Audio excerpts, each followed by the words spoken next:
Akhenaten, Ronin's back, slicing through the noise with a culture attack. Pop culture films in the world we see. Deleted scenes where the truth runs free.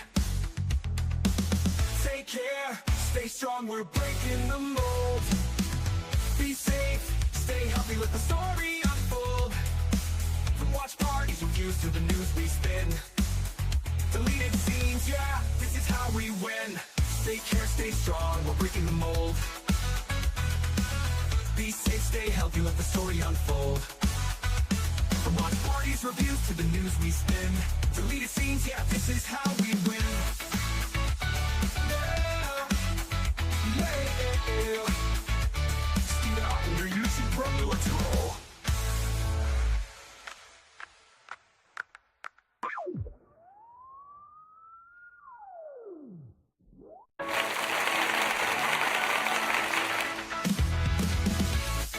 All right. Good evening, ladies and gentlemen out there in YouTube land. I am Deleted Scenes, Human Being American, and YouTube Ronin, and welcome to the 10 films that owe us an apology, the worst of 2025. I want to start off by saying hello to everyone currently joining us on Twitter. I can't see you, but I know that you're there. I want to say hello to a few people who have joined us here in the chat. Okay, first up, Papa Gas. Good to see you, sir. Faithful Blue Wrench, channel member, the Bird Woman of YouTube. Watch out for her channel, Fluff Chick Productions. It's Connie Cleary. All right, Princey Movies, joining us all the way from the Philippines. Good to see you. All right. Please, of course, say hello in the comments. Share out the stream. Give us a good old thumbs up. My guest host for this year is Corey from Wilkie's Movies and Music. Good to see you, sir. Good to see you, too. Thanks for having me on. Yeah, this will be interesting to kind of go back and dig through some of the movies that we watched that were released. Well, at least released for 2025. So maybe we saw them in a different year. But Indeed. Yeah, indeed. And, all right. Well, this is going to be an interesting one, folks, because, well, for one thing, some of the movies that end up on our lists might be a surprise to some people. Some of them won't be. The placement of a couple of them, especially on my list, might be a bit of a surprise to some people. But this is just two guys who saw a lot of movies this year. I think between the two of us, well over 100. I know you had me beat, but yeah. Oh, for sure. I have seen, at present, 87 movies from 2025. Wow. So that was, of course, movies either seen in theaters or streaming online in ways that we do not condone. We do not condone. It's bad. Bad. Don't do it. That's funny. But do it. Okay. But don't. I am not telling you to. Yeah. You got your eyes on them. Well, I'm watching you. We watch you while you sleep. No. All right. So, we flipped a coin. Corey, you go first. No.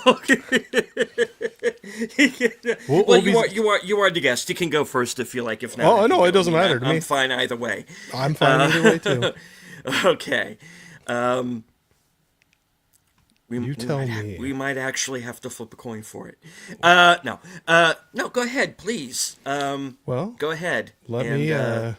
Indeed. Let me try to remember how to share my little image here that I have. But yeah, and like you were saying, as all just our opinion, but then I'll also say with the bottom, I only saw 38 that were released in the year 2025. So even though they're on this list, not all of them I absolutely hate. Some I thought were still good movies, but when I'm ranking everything out, that's just kind of how it all kind of fell out. So Anyway, my first one, I think I got the image up there, Okay.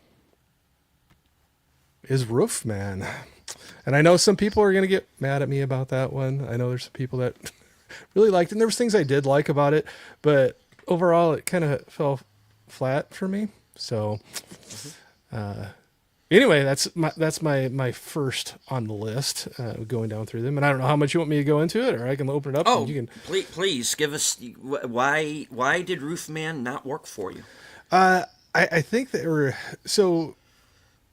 I think they were really trying for us to feel bad for Channing Tatum's character in this, and I didn't come away feeling sorry for him. There was a lot of things that he brought on himself, but then he also drug some people in along with it that were not aware of it, and I just didn't like the situation, and it left me not really feeling super good about him. So I'll say that. I don't know, but I know some people came away from it and was like, "Oh, that was touching, it was heartwarming." But I was just looking at. I don't want to like give anything away for people who haven't seen things, but there's relationships that develop, and there's, children involved too, and some people not knowing certain things that are going on in his life or background, and that he kept secret from them. So I'll say that kind of. I don't know. It just kind of turned me off to his character, and I just couldn't get over it.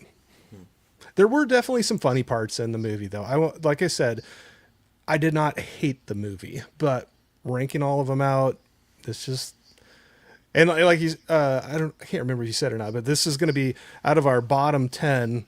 The last one we say of the night is going to be the one that fell the bottom. So this is the top of my bottom list. So. Anyway, that was rephrase. No. Yeah. Are we talking about the same thing? I did not mean it that way. Yeah. Roofman was a mystery movie night selection. Yes. And I think we're going to have a few more of those on the list, unfortunately. Now, the mystery movie nights are fun, but they are a bit of a mixed bag. Mm-hmm. You can see a movie that will go on to win Oscars, like American Fiction did. And you will also see some movies where you're like, why am I watching this in theaters right now? Yeah. Roofman, I actually did enjoy it. Yeah, I can see that. And it was a surprise. I think Tatum's really good in it. Mm-hmm.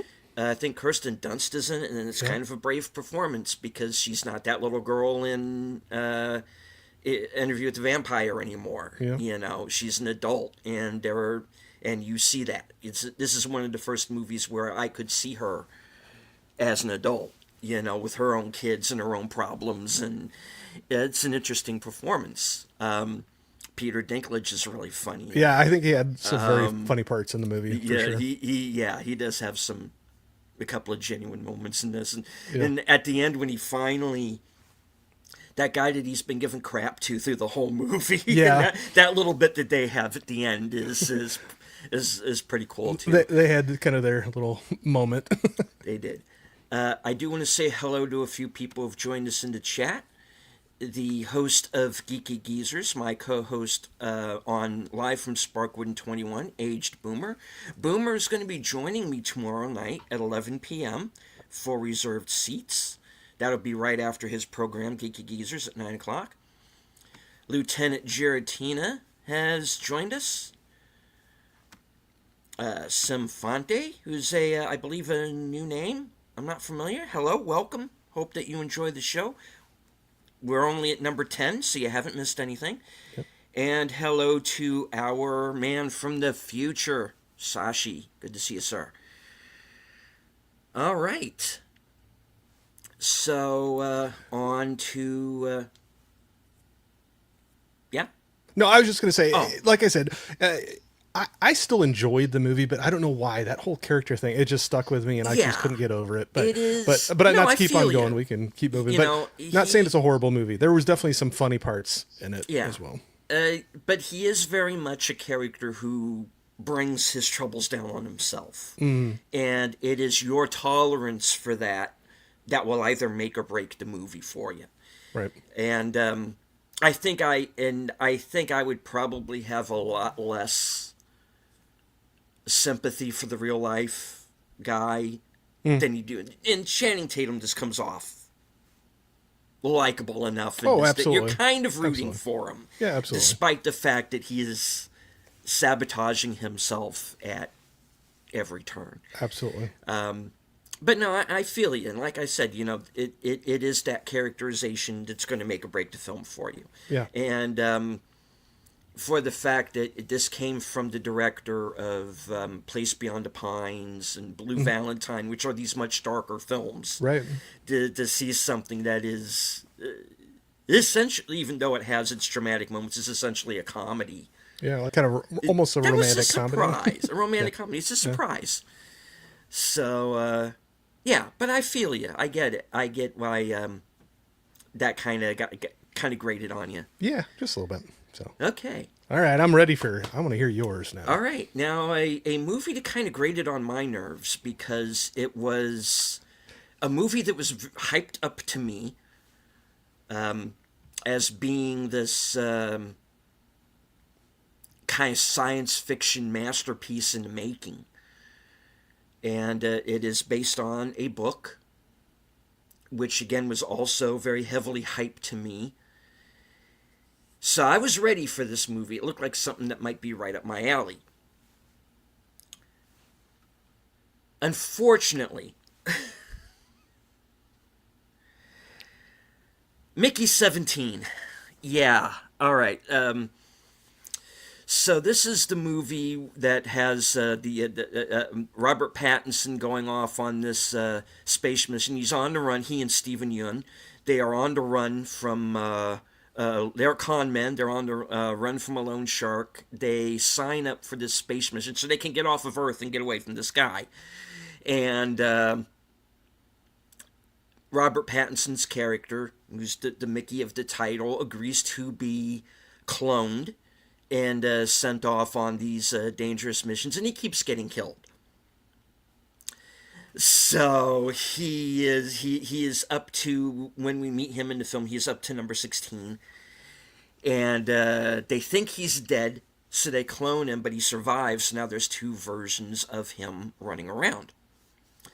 And this comes to us from the director of Parasite, Snowpiercer. And so you think, okay,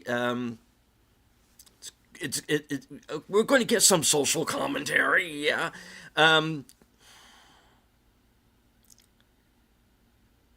Pattinson is good in this film. I think he's the saving grace of it. The production design of it. It's futuristic. It feels, futuristic in a realistic way, and it feels lived in. Unfortunately, it becomes this SNL skit.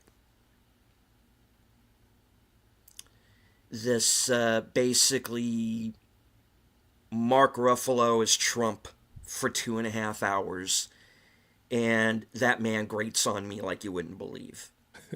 And the more he mouths off, and the more movies he's in, the more I just want him to go away.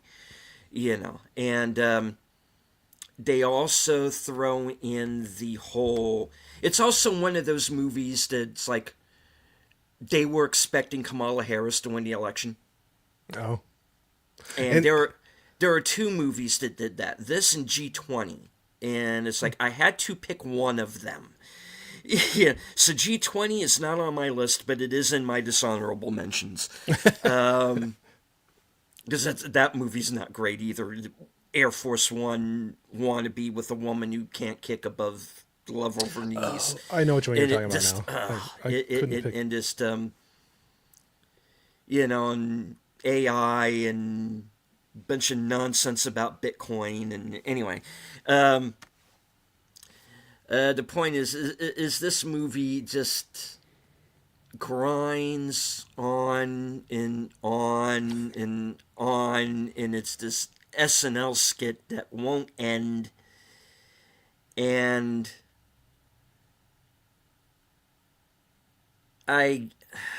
Hollywood, just stop. You're just going to ruin every movie if you keep doing this. And I was just, Pattinson tries to save it. He's the best thing about it, but this film is boring as hell. And it would have been higher on the list, but there are movies that actually made me angrier than this one. And this one, it didn't work for me. And this was a disappointment because it was so hyped. And I'm sure the book it's based on is great, but I'll wait. I'll wait to read it, you know. Unfortunately, I'm not going to have much to add to this one. This is one that I have not gotten around to watching at this point. No. So avoid it. It looks pretty. It looks great. It's well made. There's no story here. Yeah. Beyond the initial plot, and it just grinds on, and everybody's overacting, and you know who Trump is supposed to be, you know who Kamala Harris is supposed to be, and Toni Collette, what accent was that? Why in a movie directed by an Asian is your one Asian character this con man stereotype? No, nothing about this worked for me. And Pattinson just gets left hanging out there in the breeze because everybody else is in this SNL skit and he's in this, satirical. I want to watch the movie he was in. Yeah. Everybody else can do their little NBC sitcom, and just, no. I'd be interested to find out if the book, how closely the movie follows the book, or if it deviates quite a bit. Whether the book gets you what you want or not. But. I gotta think with the present day politics that is thrown into this film, I gotta think that the book, I gotta think they're not following the book. They can't be. I guess I don't even know how long ago the book had been written. That's why I was just curious, like if maybe that would give you more of the sci-fi movie you were expecting, or that sci-fi story that you were expecting. Yeah, because it's a fascinating plot. This guy who is now living over these different lifetimes, and what is that doing to, his psyche of constantly going off on these missions and being killed. And they really could have made something that was akin to the Murderbot Diaries. Oh, okay. And which is kind of what I was going in here thinking, that it was going to be something along those lines. Mm-hmm. But instead, it's this hit you over the head with 2025 politics and no, not for you. No, it's not for me. Not for you. All right. That's fair enough. No, I hadn't seen it. Like I said, we're definitely both going to probably have. Well, I don't know if I have any on my list that you haven't seen or not. I think there was. So I think we both have some that neither of us have seen. So that'll be interesting to. Yeah, I just can't add a whole lot to this this one for you. No, I don't. Avoid it. You think you've said enough? Yeah. All right. So, what is your number 9? My number 9, and again, now these first few that we say, I still enjoyed them. So don't get really. They're just. This is where they fell in the ranking again. I feel like I'm giving too much of a disclaimer on these, but it doesn't mean I hate them. It's just where it fell with. There was a lot of other ones I really loved this year, so should be sharing it now. This one I might get a little grief for, but Bring Her Back. So, like I said, I still enjoyed the like. I'm not saying it's a horrible movie, so that's more at the top end of this list, where I'll start maybe saying that. But this one I still was entertained with.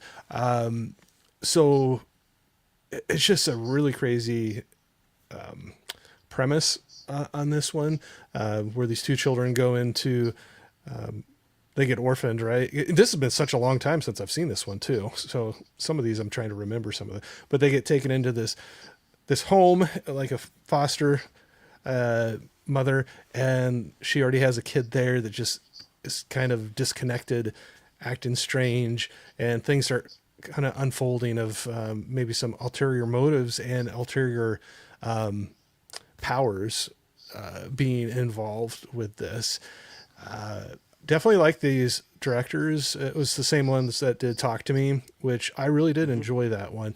But I felt like a lot of movies are starting to do this now, and I think this is why it ranked lower for me, where it was the deep dive into the loss and sorrow, and I don't know, like, maybe I just I only can take so much of that.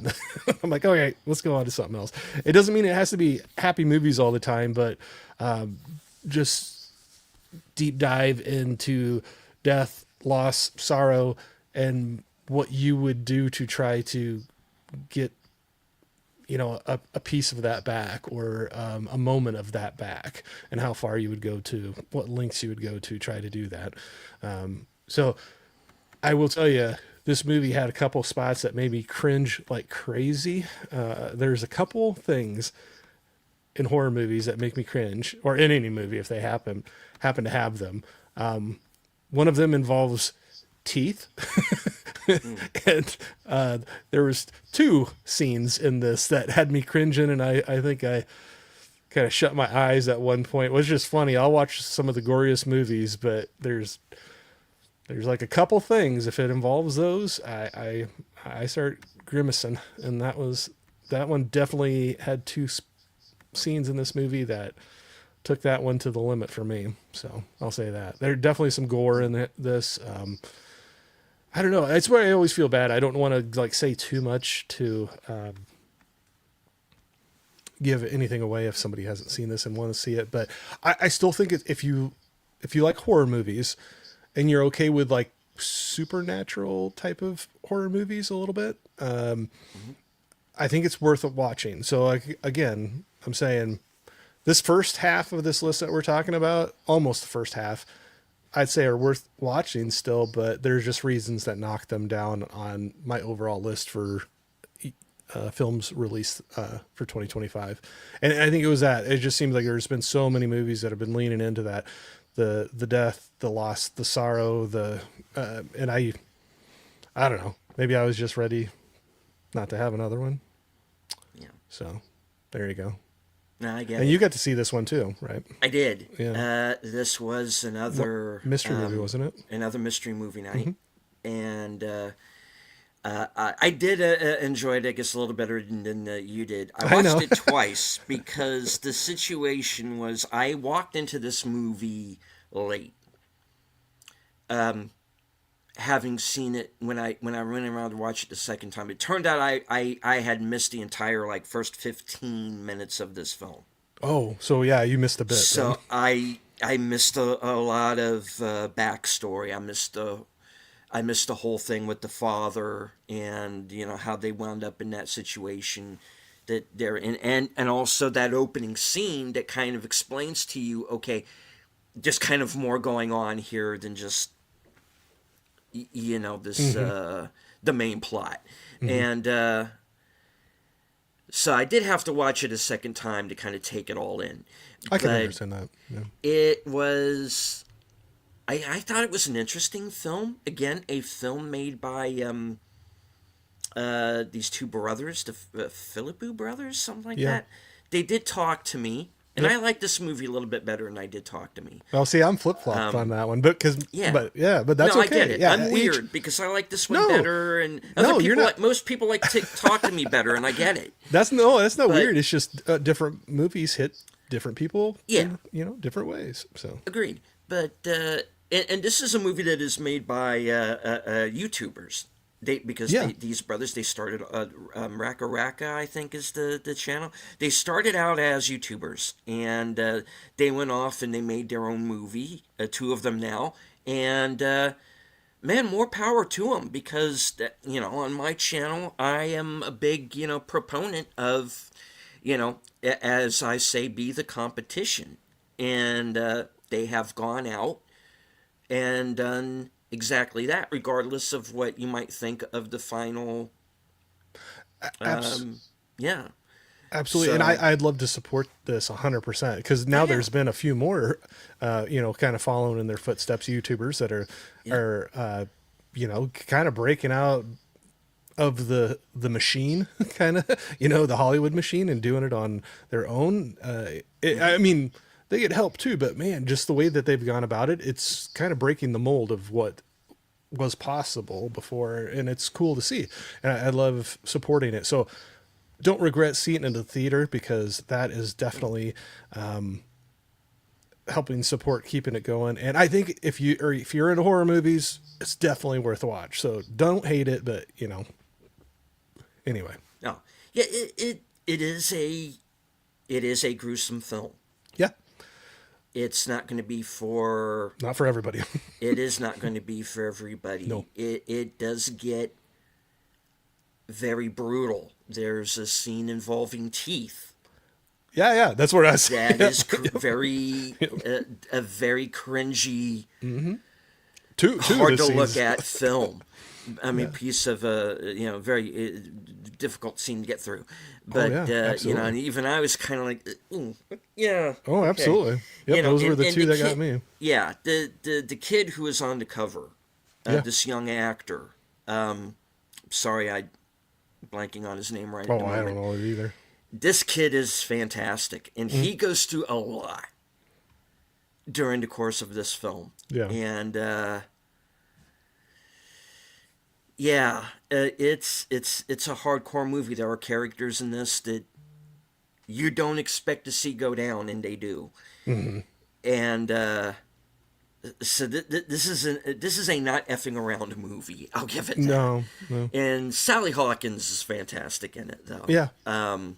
I like her. Playing a character that is way against. I've never seen her play a character like this in Agreed. before. So, but again, I get it. It's it's not an easy film to get through. And again, it's you're either like Roofman. You are with it, or you're not. Yep. And if you're not, no, I get it. Yeah. I totally get it, because I was that way with Talk to Me. Again, another movie where either you're with it or you're not, and by the end of it, I wasn't with it. Yeah. But so what? They went out and and they're doing these. These brothers are doing these theatrical level movies, and more power to them. And I'm looking forward to see what they do next. Absolutely. Yeah, and I'll check it out too. Indeed. All right. So, my number 9, and this is going to be a surprise. Like I said, the placement of certain movies is going to be a surprise to some people. My number 9, War of the Worlds. And Corey's chuckling because we've been discussing this. Yeah. And this is a movie that actually was on and off my list several times. It moved up, it moved down, it was out at one point, and you're all probably, those of you are probably changing the channel right now. Why is this not number 1? Oh, off, goodbye. No, and I totally get it. I do. Okay, this movie is every bit as awful as you've heard. This is not a movie, it's a meme. Who thought that doing a screen life version of H.G. Wells' War of the Worlds was going to work in 2025? Well, they shot it in 2023, but you understand what I mean. Because this whole movie is just basically Ice Cube in front of a camera going, "Oh shit! Oh, look out over there! Oh yes, enjoying the galactic gases home. Yeah, bam, easy." No, and I'm like, what? you know, and this movie is basically an ad for Amazon. Oh, okay. It is. It's an Amazon ad, really. Because in the advent of and welcome to Abrasive Productions. Yeah, the special effects in it are awful and are very clearly AI, and very early. Yeah, the visual effects got off. But I tell you why this movie is not lower on my list is because when they finally get to the sequence where the soon-to-be son-in-law, who of course is an Amazon delivery driver, they got to get this thumb drive to Ice Cube, who's trapped inside of the DHS building because apparently he is the only person who's working there. So what they're going to do is they're going to fly a drone past all of the tripods into the building that he's in. The building that he's in that apparently has no other flash drives. So he's got to go on Amazon, order the flash drive, and the kid's going to send up the drone, and they're going to get the flash drive to Ice Cube. It's just... It is ridiculous. It is a ridiculous film.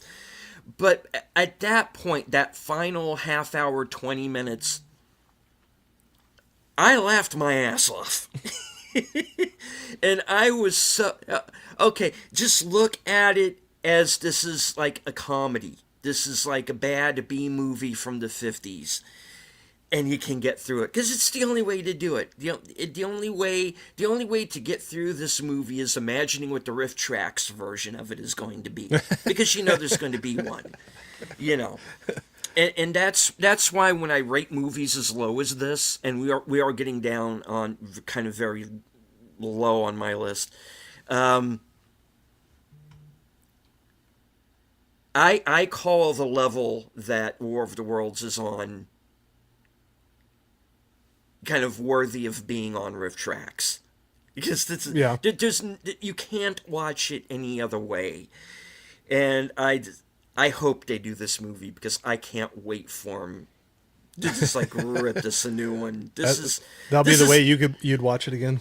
This is like the new Manos to Hands of Fate, people. I'm sorry, but it is, and it is so bad, but at the same time, it's just so entertaining. And I was just...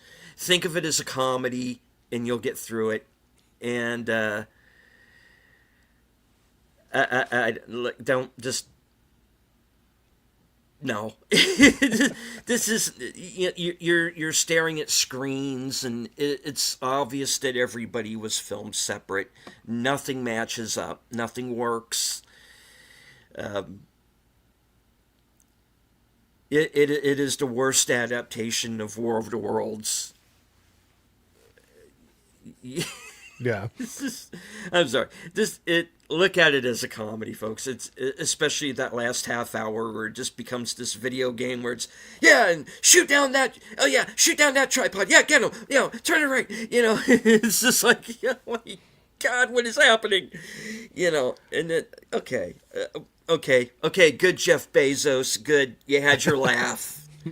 Okay, and maybe try launching your girlfriend into space again, and we know why you did that. You were hoping she wasn't going to come back. Come on, be honest.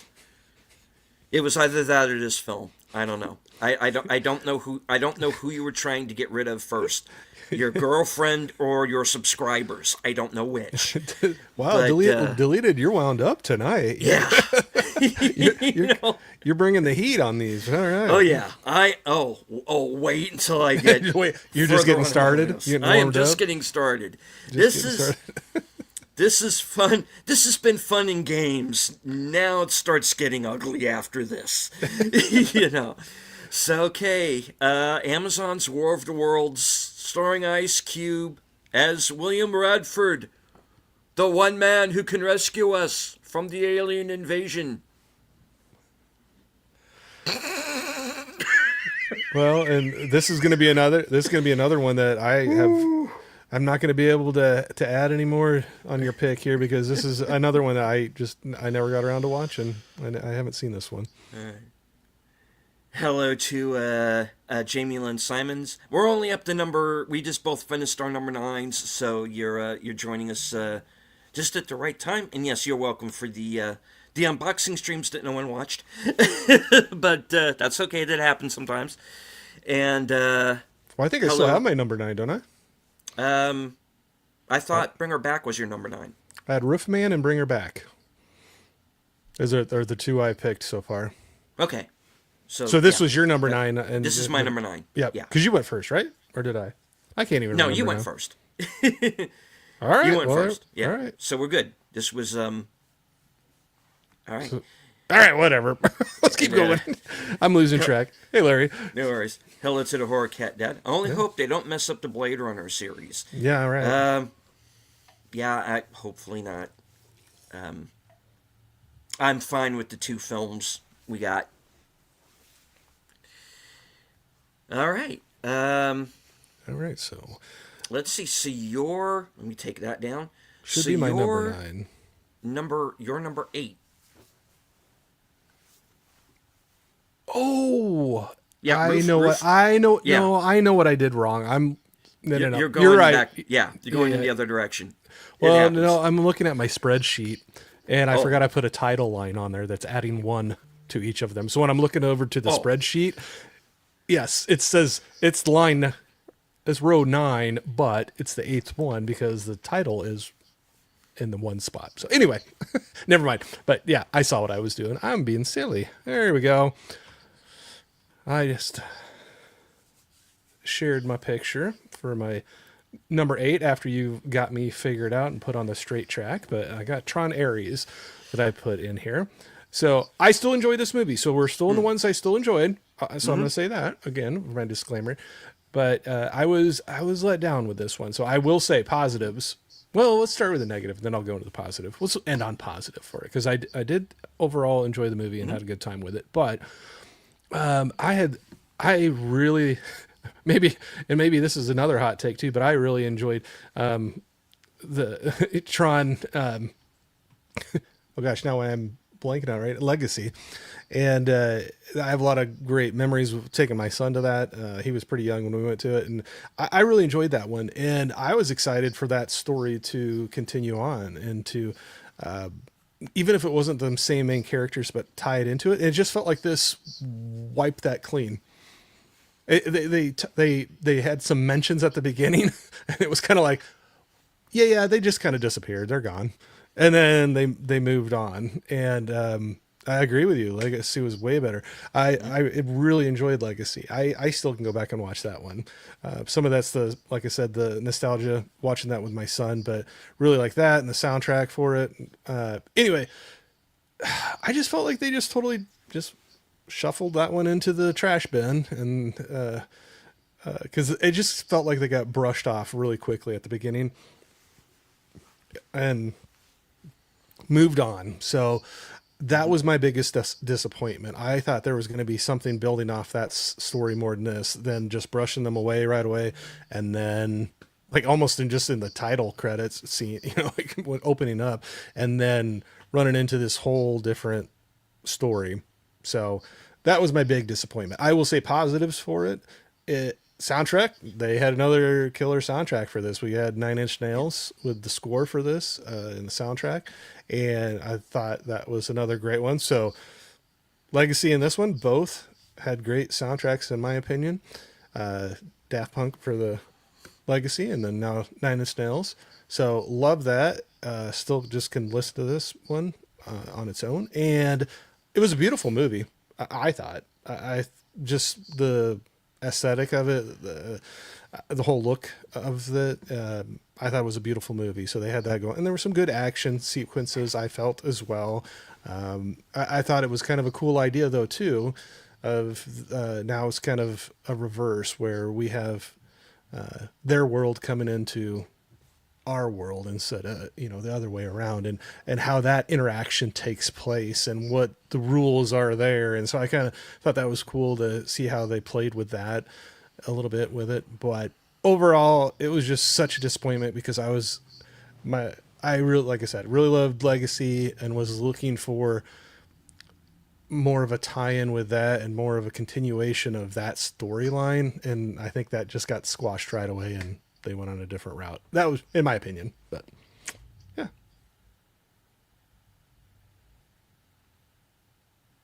Yeah, Larry, I see your comment there. I know, but I'm just like, there's little tiny, just little things, but it's just, yeah, Yeah. yeah. No, I agree with you. I'm not saying they like just totally dismissed it altogether. It just felt like they were such little tiny, like, oh, we'll throw that in there to make people happy if they liked Legacy. But and at the beginning, with Flynn or there were just like newspaper articles, just like, oh, they kind of just ran off or disappeared or whatever. But so who knows? Maybe they'll bring, if they do another one, maybe they'll bring those two storylines together. But yeah, Larry, I agree with you. There are those little bits, and so I'm very happy that they at least acknowledged them and didn't just completely ignore it. But I was just, I don't know, that was my letdown with it. So, have you seen this one deleted? I have. Actually, recently, like about a week or two ago, I did a stream on Discord with Troy Pacelli and who invited us onto that. Wade. Yeah, Wade. And I think the movie is more of a missed opportunity than anything else. Yeah. It is. It feels like it's the fourth movie and not the third, because I feel like there could have been a setup for this, but the setup is missing. You could have had a third movie that was all about Sam and Cora and introduced Julian Dillinger and brought Gillian Anderson's character into it and set up Ares in this world that he's in. And this movie and introduced the Kims, and then so you have this whole movie where you're getting used to these new characters and you still have the characters from Legacy. And it's like, okay, we're just going to forget about everything in Legacy and we're just going to do our own thing. And that's what it felt like. Yeah. I don't hate the movie. I don't either. It's not on my list. But it is a missed opportunity, and that's the way I saw it. Leto's fine. I don't blame him. I don't blame anybody in the movie. I think the actors are fine. I didn't dislike any of them. It looks good. Well, I think it was beautiful. The musical score is fine. It's awesome. Come on, delete it. Whether you think it's better than Daft Punk and Legacy, I leave that debate to other people. They're both great in their own ways. There are scenes that work, but on the whole, I was just, there's nothing in this from Legacy, and a missed opportunity. It's unfortunate, but it's what it is. Hello to Barbara Celeste. 007, good to see you. All right. So, let me get my next one up here, because I was so busy yakking that I didn't get it ready. Okay. So, my number 8 is Oh Hi. Another one I haven't seen before. Yes, this was another mystery movie, and this is Logan Lerman, who is continuing his streak of making movies that Dylan O'Brien turns down. And boom. That was meant to be funny, folks. All right, so and a girl named Molly Gordon, who I had not heard of until this film. She apparently also co-wrote it along with Sophie Brooks, the director. And we have a young couple that is taking a trip out to the country. They wind up sort of subletting a house for the weekend. Things get a little, and they get a little frisky, and they decide that they're going to try something a little kinky, and he winds up handcuffed to the bed, and then picks the moment while he's still cuffed to tell her that even though she thinks they're exclusive, he doesn't think so. And then he spends the weekend handcuffed to the bed. And right. this is done comedically. Now reverse the genders. You don't have a comedy anymore, do you? Yeah. That's not funny. This shouldn't be funny. And then her friends show up.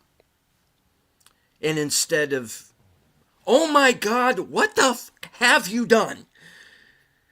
You've basically kidnapped this guy. You are not allowing him to leave, which is kidnapping. I was saying, not basically. Yeah, you are. Yeah.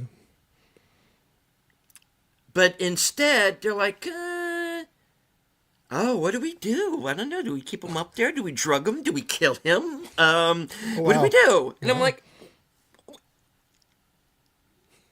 what? Let him go. this, So I haven't seen this one. So he didn't do anything like, he didn't do anything like dastardly or horrible, No, other than he he just was like, no, I'm not exclusive with you. The only thing that he has done, Which I mean, that wrong- still could make somebody upset. I'm not saying, but not to go no, to that granted, length. But yeah. but the only thing. The only thing that he does wrong, really, is not explaining to this woman what he thought their relationship was. That's it.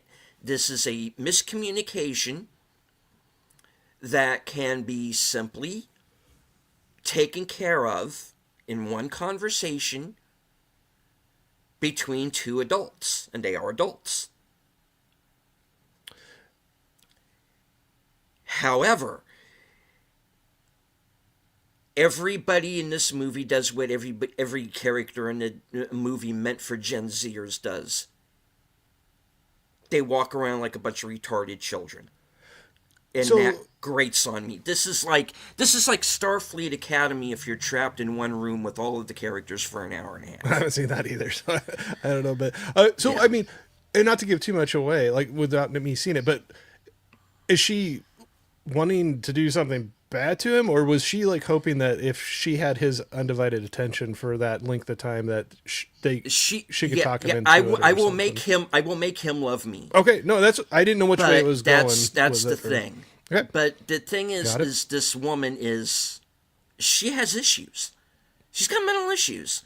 Even though the movie tries to make her look like the hero, this woman is nuts. She's insane. She's even talking about stabbing him at one point. She's a psycho. And they try to make her look like she's the hero and he's in the wrong. And of course, at the end, he apologizes. He's the one that has to apologize. Even though he's the one who's been kidnapped. And there are now 3 people who should be on their way to jail. And what really, and this was a movie that I was with it for like the first half hour when it's just the 2 of them at this cabin by themselves, and so it's basically a comedy misery. That's what I was just only it's not funny. Yeah. That's the problem. It's But that's what sad. they're trying to. That's what they were trying to do. Probably, Yeah, that's what they were trying to do, and what really lowered the movie down for me, even farther. And I said, if he apologizes, I'm gonna one star this movie. And he apologizes, and I'm like, well, okay, thank you for that.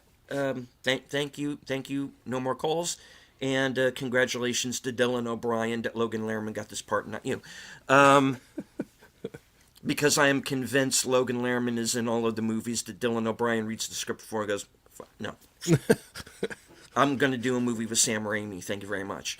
Which I think that was a good choice on his part, so, in my opinion, not to go off. Based on what I've heard.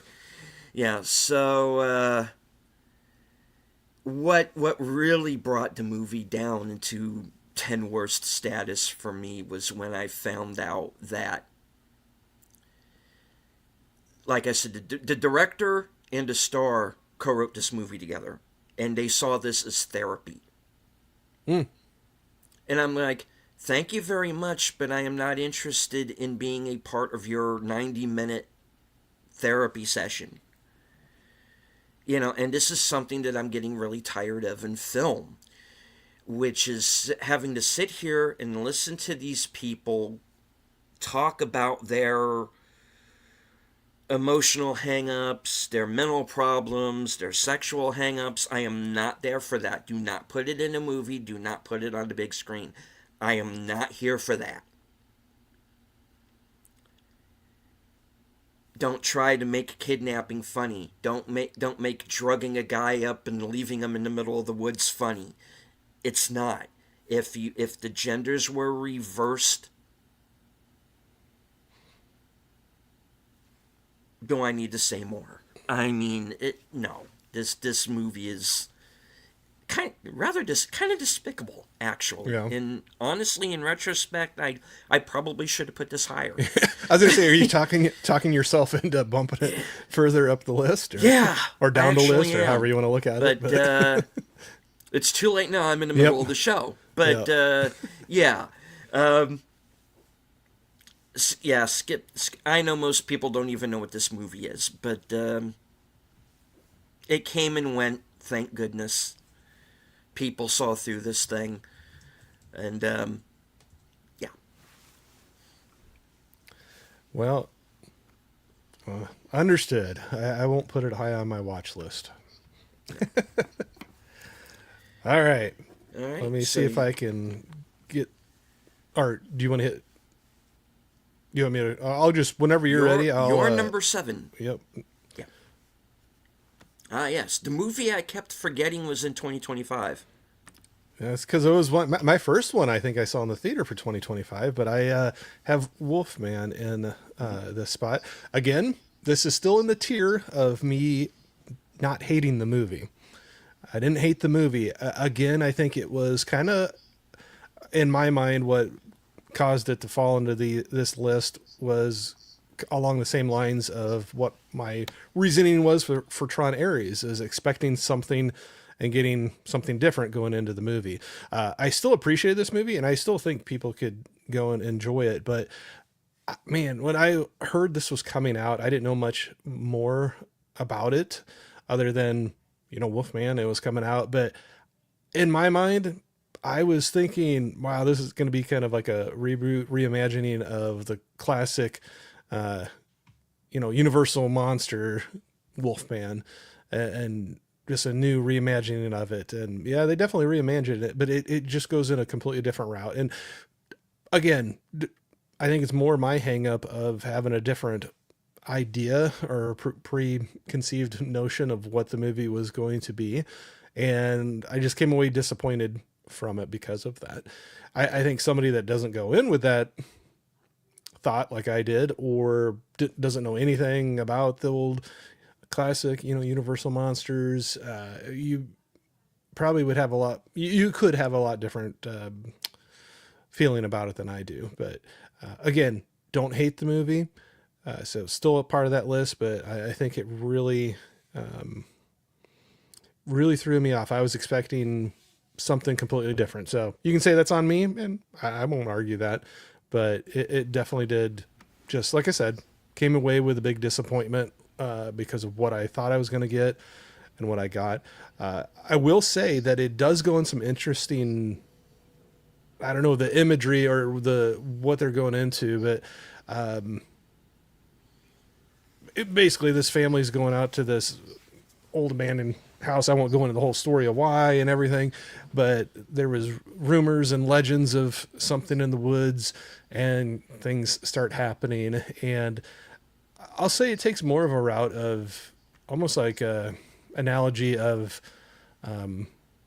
yeah, absolutely. I remember seeing the trailer and seeing that, and was like, just thought something different than what it was. But it's almost like a analogy of like somebody you love getting terminal illness and the progression of it, and you as a family dealing with it and coping with it. When somebody explained it to me like that, I think it rose in my list for the year a little bit, because I'm like, okay, I can see that. And going into it without my other Wolfman preconceptions, then I could see somebody walking away completely different than I did. But again, don't hate the movie. All right. Harket, that's just the lead actress. I thought was the lead actor's daughter. Then I found out she was the wife. It was like the chemistry was not giving me husband and wife vibes. I can see that. Well, the problem is Julia Garner looks like she's about 14. She has a young face. You know, and more power to her, because she's going to, I think she's going to age rather gracefully. And I don't even know how old she actually is. I don't know either, because I got because I first became aware of her on a show called The Americans, where she had a recurring part on that, where she plays a teenage character. Yeah. And I don't want to give too much away about her character because in that show, because there's kind of a twist that comes along with that. But so I got used to her as being a teenager. So when you get into, I didn't see Wolfman, but this first movie on the list I haven't seen. But in Weapons, I kind of needed a moment to kind of work up to the fact that, okay, she's playing this adult character. Yeah. Now. And I guess she's Silver Surfer and Fantastic Four. But you Four. can't even tell that's either. her. You can't even tell that's her. But yeah. Yeah. But one thing that keeps popping up when it comes to Wolfman is people tell me, okay, it's not a Wolfman story, it's a Wendigo story. I go, well, then it's not the Wolfman, is it? And then I saw the makeup, and it's like, yeah, that's not a wolf. Well, and then somebody did say that to me though too. They were like, okay, they weren't trying to make it look completely like a wolf, but they said, like, how do old tales start? You see a glimpse of, this hairy person out through the trees, and you can't see them really well at a distance, and it looked like a wolf, hairy like a wolf, and then all of a sudden it's Wolfman, and that's what they're calling it. But anyway, I didn't mean to cut you off. No, I get it. That's fine. But it's just that, nothing in the publicity or any of the reviews I heard made me want to see it. I kept forgetting this movie was out there. Which was too bad, because I liked the director. He did Upgrade, and that's a movie we were talking about the other night. I love Upgrade. We love Upgrade. We're big fans of Upgrade. Yeah, absolutely. Upgrade was at the top of my list, that year, and I was back and forth between Upgrade and Hereditary for number one. Yeah. And to this day, I am still in my mind, oh, that one was better than this one was better. Then I'll watch one over the other and go, no, that was better. But yeah, I didn't see it. I don't really have anything to say about it. I've just seen a couple of clips.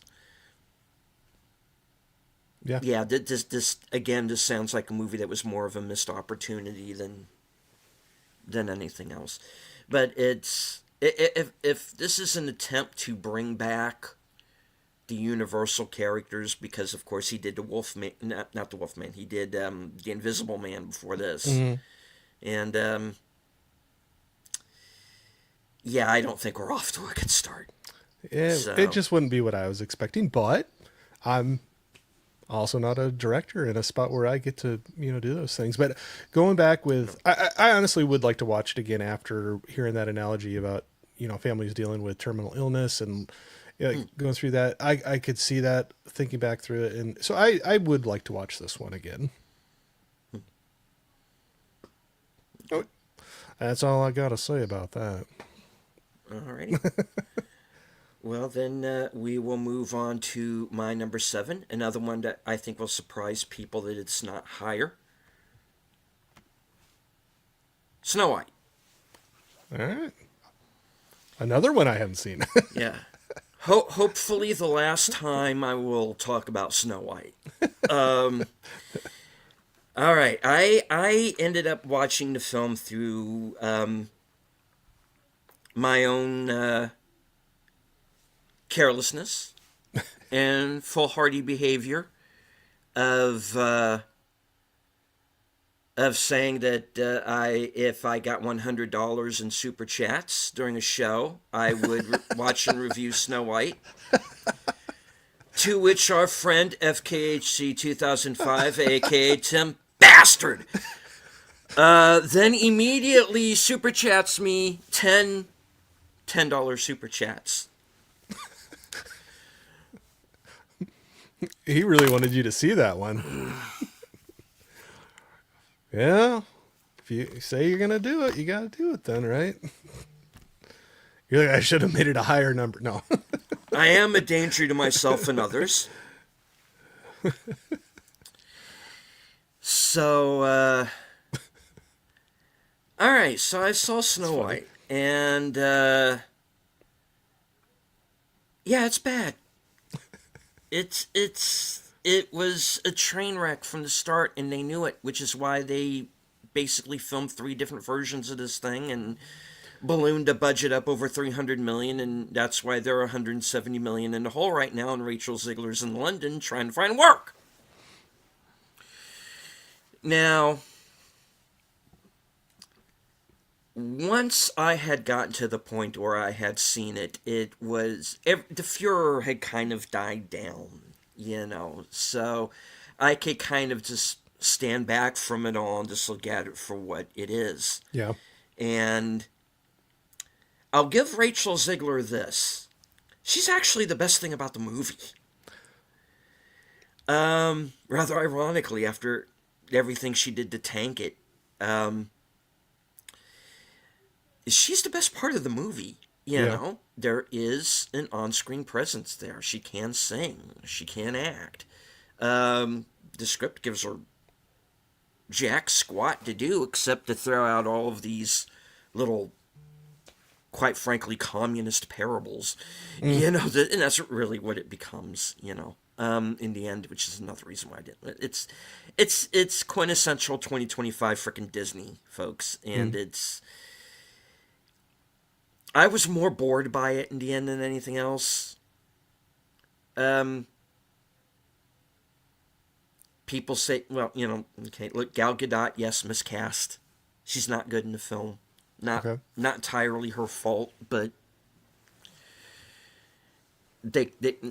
she was miscast.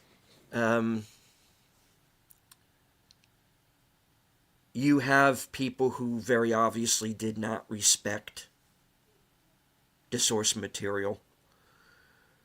The dwarves are nightmare fuel. And another thing that I realized while I was watching this thing was, this is for theater kids.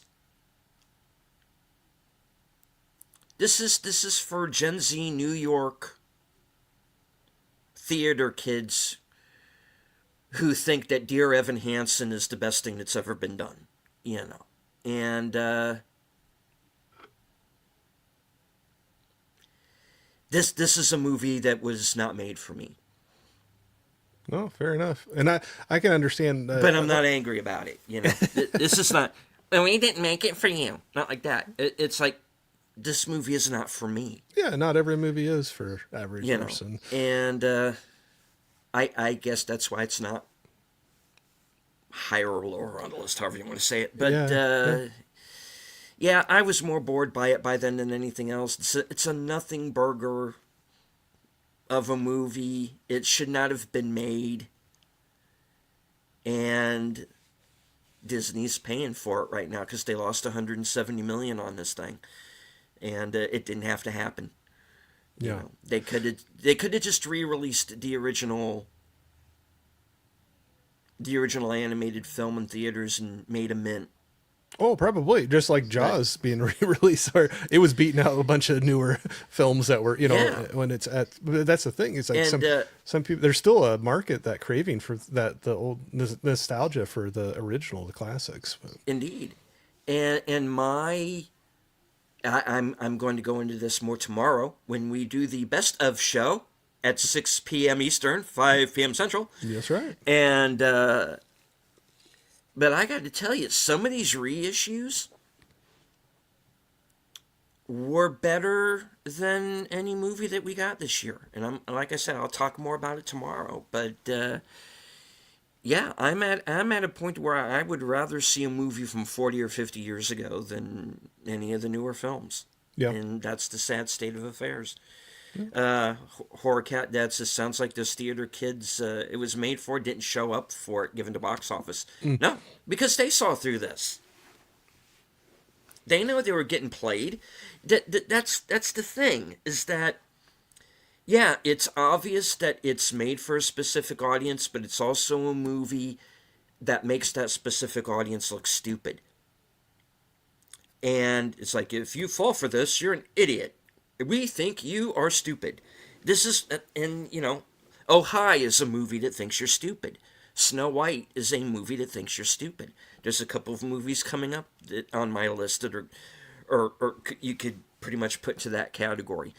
It's a movie that talks down to its audience. It obviously doesn't think very much of its audience. Either the fans of the original. It's like, I was almost to the point of, did Alex Kurtzman, make this thing or something? No, but, it feels like it. Yeah, and like I said, I hadn't seen it, but definitely red flags when they start showing some things of the movie. It gets a lot of backlash. They go back, film a bunch more stuff that comes out. There's backlash, or not backlash, but poor reception, and goes back. And so when you're doing all that filming things over and over and inserting things that weren't originally there, and it just sounds like it's a recipe for disaster. Yeah.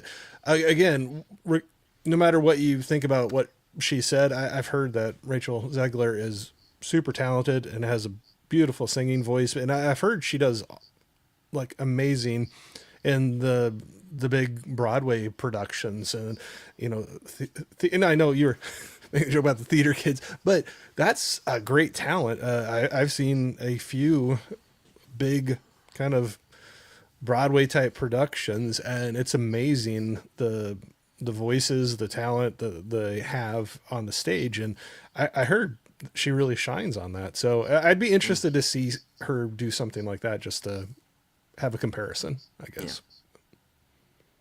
Yeah. But, all right. Yeah. yeah, and you also had the whole situation too of, Peter Dinklage getting upset, about the dwarf actors and all of this, or little people, whatever you want to say, whatever the current phrasing is. I don't know. It keeps changing. And, so those actors got replaced, and then they brought in the minstrel show of people, because the prince is not the prince in this. He as it explained, he isn't like an actor. He was an actor, and basically actor and activist, Mr. Charming, And then he has this whole group that's with him, which are the people who are in all of the photos. Oh, okay. The set photos that got leaked. And I did a whole show about that, which was, I did an episode of my show Unscripted called Seven and the Ragged YouTuber, which was all about that. Okay. And And so they're like, wait a minute, where are the dwarves? So they had to CG the dwarves back into the film, along with having this whole other group in Right. the film. It's just this mess because now you have all of these other characters that really don't need to be there because they don't really do anything, Right. And it's just it was a mess. They should have left it alone, Yeah. and yeah. Jamie's talking about Minecraft. Chaos that the movie Minecraft had people being body slammed, popcorn thrown everywhere, and a live chicken in the theater. Chicken jockey. And to top it off, they had to call the cops to the theater. Yeah, Minecraft, not on my list. Spoiler alert, Minecraft did not make my bottom 10, I didn't see that either. but it was close. All right. So, yeah, my number 7, Snow White. All right. So I got my next one up here. Again, in the category of not hating it, but a disappointment. So this was Until Dawn is my that I'll go with. And had a great time because I got to be with a bunch of good friends when we got to go see this. But just disappointed. I played the video game way back in the day, and I thought there would be again, man, I'm having a common theme now that I'm looking at this. Just going in with expectations of things that it was based off or following up, and it not tying into it like I thought it would. So it kind of goes off on its own story. They do have some tie-ins, some Easter eggs, and I actually had a really good friend that, well, you know him too, Jeff, John Doe Juggalo. He was there at the theater with me when we watched this, and he knows the game even way better than I do. But he was pointing out some Easter eggs that they had in the movie. I'm like, oh, okay, that was cool that they did that, but the rest of it kind of went off in its own thing. But it's an interesting premise. This, you get your group of 20 somethings out to party for a weekend, and they come across this house, and anyway, oh no, sorry, man, this has been a long time since I've seen this one too. Thinking of the wrong movie. They're hunting for somebody's be like, you never even seen this movie before. No, they're hunting one of the girl, her sister went missing, and they're At the beginning of the film, yeah, and trying to track her down. And I'm like, hey, I'm just making up stories. I just picked posters, and I was going to make up a story for them. Anyway, they get into this inn, and they find where she'd signed in, but when they sign in, something happens, and basically you have your time loop scenario going on with this movie. But again, I don't want to ruin anything for people going to it, but things ramp up each time the time loop resets, and things get more dire, we'll say that, as things go on. And it's made clear that it's not something that they can live through indefinitely, basically. Like, it's a time loop that has an end. It's kind of like what they show here, kind of like the hourglass, the sand coming. Eventually that is going to run out. And I will say some of the kills that they have in here are awesome if you're into horror movies. Some of the, we'll say, bad guys or creatures or whatever you want to call them, that pop up at different times in the movie. I think some of them were great characters, and some of them were pretty freaky. So that, it looks great. It has the horror look to it. Some great kills if you're into that. Like I said, if you're not into horror movies, you're not going to enjoy this. But because of that, it's still not a movie I hated. I enjoyed watching it. I'll watch it again. I don't know if I'll buy it, but I would definitely watch it again. And I'm interested to see with the Easter eggs that Jeff helped kind of point out to me at the end of it, that it kind of was tying back more to the original game, that it's in kind of more just in name. It wasn't really tied into it a whole lot until some of these things. And I'm interested if they have ideas of trying to do another one and then lead into what the game actually was. So anyway, yeah, Right. There we go. Until Dawn. Didn't hate it. If you like horror movies, it's worth giving it a shot. but I think again it was just expectations of what I thought it was going to be based on the name and being based on a video game that I had been familiar with and enjoyed, and it wasn't really that way. So Yeah, because I'm getting the idea that people who didn't see the game liked the film, Yeah. and those that were familiar with it were the ones that really had the issues.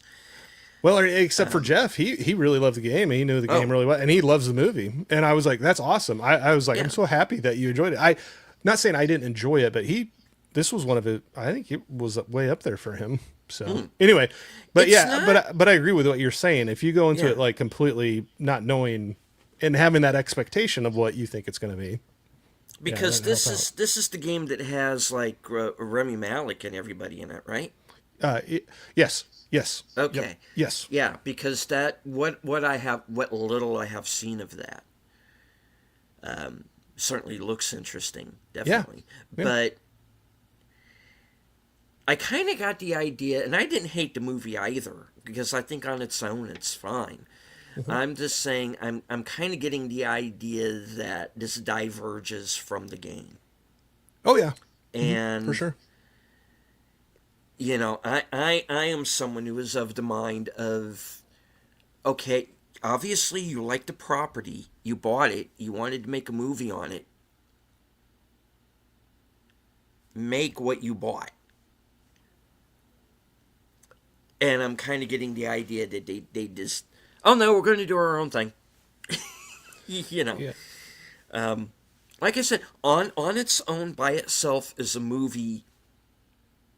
Not taking into account the game, it's fine, but it's still an adaptation. Yep. And yeah. But like I said, some of the Easter eggs that were pointed out to me by Jeff, which I'm glad he did, because I was like, man, I missed that right away. Oh. And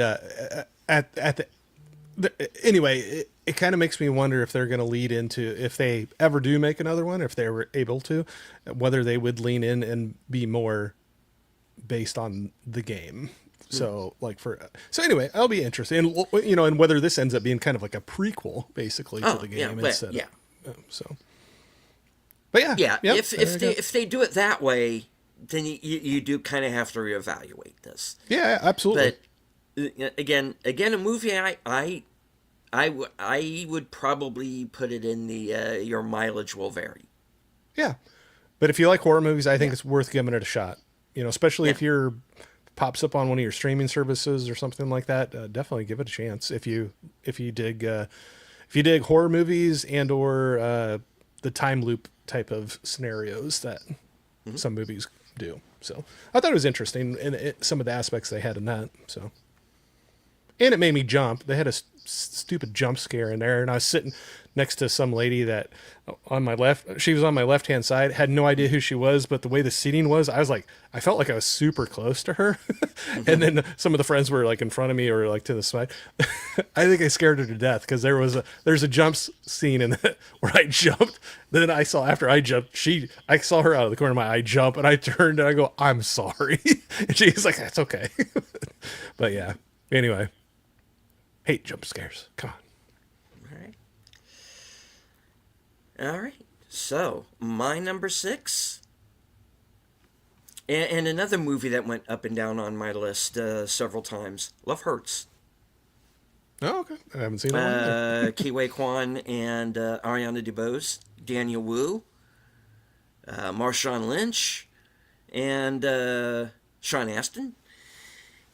Kind of a mini Goonies reunion. Yeah. Unfortunately, it was in this movie. And I'm sorry, I know the guys over at Pop Culture Minefield love this movie. And hello to you, Sarnji. This movie is a nothing burger. Yeah. And I'm glad that they kept it under an hour and a half, because I don't think I would have lasted any longer sitting through it. Yeah. And then the other question that I had watching this was this originally intended to be Jackie Chan? Oh, Because it kind of plays like that it was something that he would have done like 20 years ago or something. So, Ke Huy Quan, who I freaking love. I love this guy. Even Yeah. all the way back to the Goonies and you know, all the films that he did in the 80s, Encino Man, he's in that. I love the hell out of this guy. Yeah. I'm glad that he's back. I'm glad he got the Oscar. I didn't see that movie yet, but I am a big fan of this guy. I wanted to be this guy. When I saw the Goonies, he was my guy. Data that is was my awesome. character. Yeah, Data Data's awesome. is fantastic. He had all That's the gadgets. Yeah, I mean, between that and Short Round, he played two of my favorite characters Oh, ever absolutely. in the Yeah. history of film. Yeah. I wasn't even You thinking know, about that. so I am glad that he is back. I just wish he was back in a better movie because there's just nothing here. He is a realtor who's hiding the fact that he was basically this kind of John Wick style, kind of, or I should say, kind of Jackie Chan is John Wick style assassin. He's a mobster. He has left that life. He got involved with Ariana DeBose's character. He was supposed to kill her. He didn't. He faked her death and then faked his. Yeah. And took off. And but he gets found again, and she kind of re-enters his life, and she brings their past back with her, and you have to deal with Daniel Wu's character, who is they wanted it to be another Nobody. That's what it sounds like to me. And it didn't work. And sadly, Nobody 2 didn't work either. It's not on my list, but it got close. It's...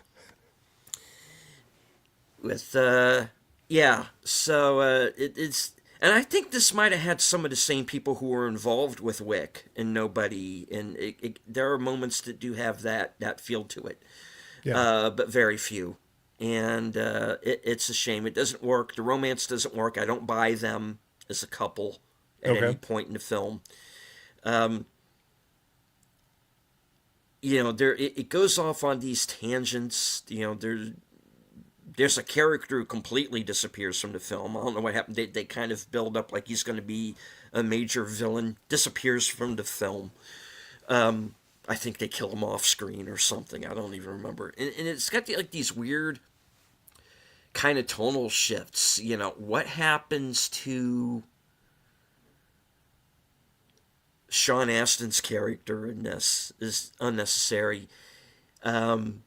There's this running gag where there's this other realtor that he's kind of, at competition with. Yeah. And that guy actually shows up at one point to help him. And, you have this whole comedic moment where he's like this kung fu guy and he's like whipping ass, and then he gets shot in the head. Okay. And then there's this camera shot that goes right through his head, like it's a Sam Raimi movie or something. And it's like it's this back and forth between trying to be a comedy and then being like this really kind of violent, gruesome action movie. Yeah. And Nobody did the same thing so much better. Yeah. And I was warned, don't even bother with this movie. And I'm like, no, how bad could it be? It's bad. It's one of those movies where I was more bored than anything else. And then you get the kind of the perfunctory or profunctory, or however you pronounce that word, kind of, final fight that doesn't feel real. It's very Matrixy. It doesn't look like any blows are landing. It's just like the action doesn't work, the romance doesn't work, the stuff that's, I guess, supposed to be meant to scare you doesn't work.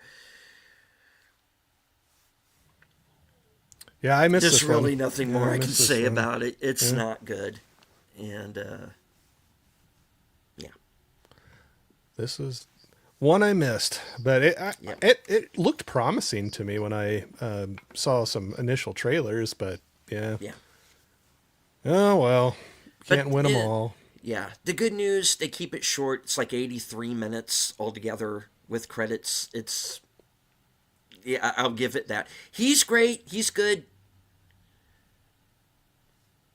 As much as the script that just lets everybody down, and I'm kind of wondering if it wasn't like a budget thing, Yeah, that maybe they had meant something to be, maybe they were going for something more ambitious, and they just, because it just felt like, okay, we can't do this, we can't do this, we can't do this, and that's what it feels like.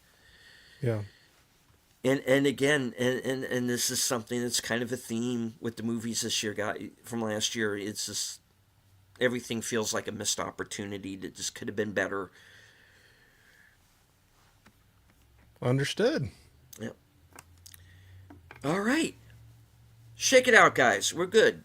Cup of squat. Have a beverage. There you We're go. at the halfway point. Woohoo! All right. All right, so folks in the chat, or anybody following along on Twitter, let us know.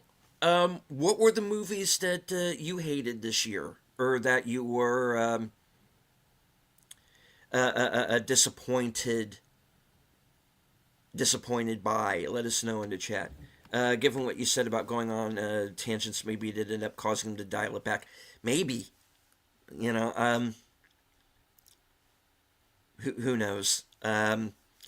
It's one of those like I said, Love Hurts is one of those movies that, it's ambitious. It just, for me, it didn't come off.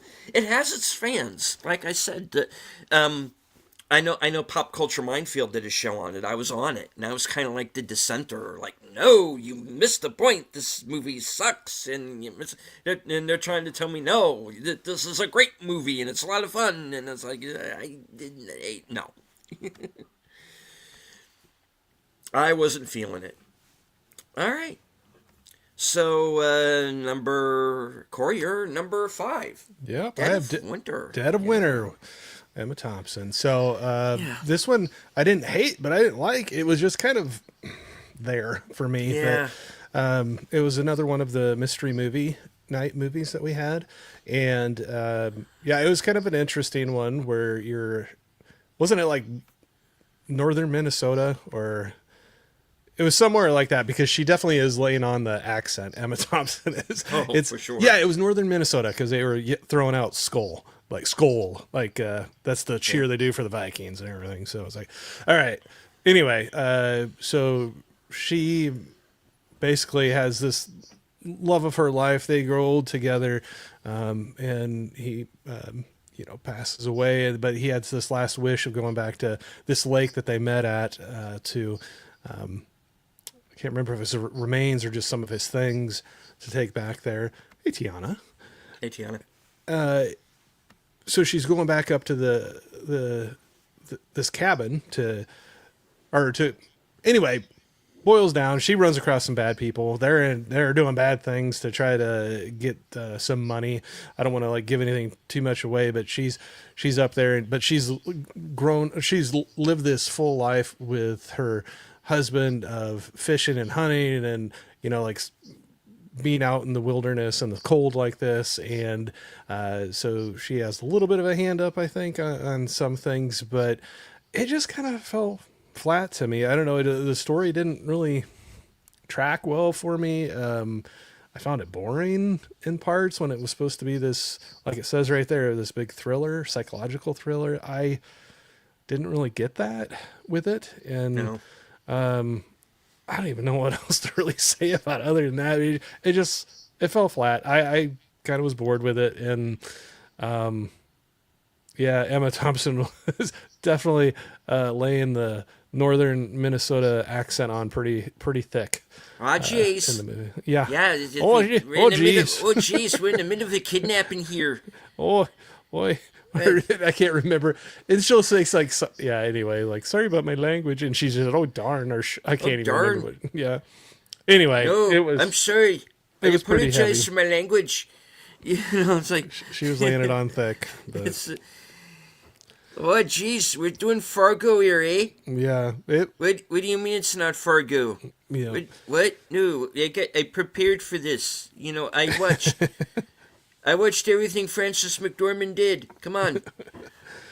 But Yeah, yeah, not to be like super short, but I just really don't have much to say about it. It's just No, it was just again, kind of there. kind of a nothing burger movie where not a whole lot happens, and it feels like it had, because again, not a very long movie if I remember correct.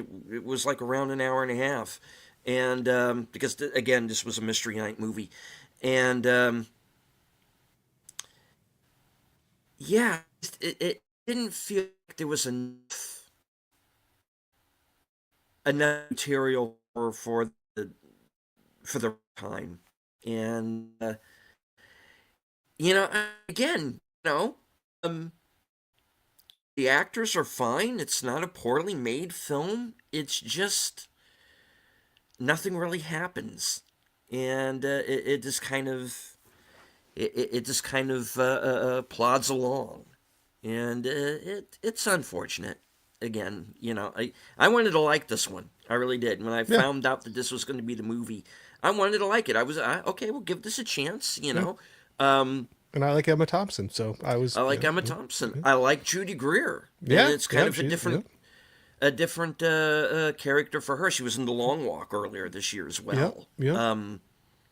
which was kind of high on my list this year. But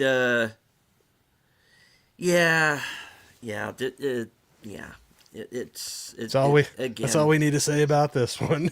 yeah, it's No need to dwell on it too again much. a It's just nothing it's like, burger. yep, Yeah, it's a movie. It happened. yep. It was there. We saw it. Yep. All right, now a movie that I actually went to go see in theaters on its first day because I am a fan of the director, who is an Oscar winner, someone whose films I have been watching since I was all itty bitty.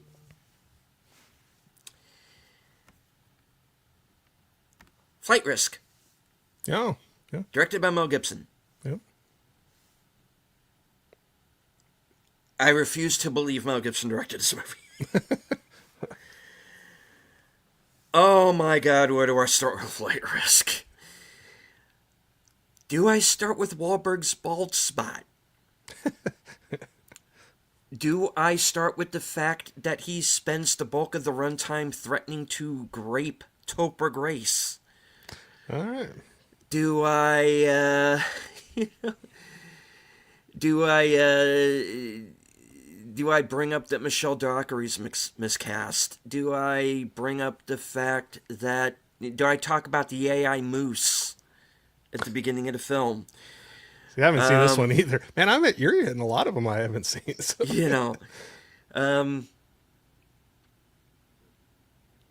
You know, do I talk about the Indian guy that she gets on the phone who's like, she's in the middle of this crisis and he's hitting on her, And then at the end of the film, he's played by like a guy who's not doing the voice, and he's just behind the door like, "Hello," like, "Hello, I am from Bombay." Jeez,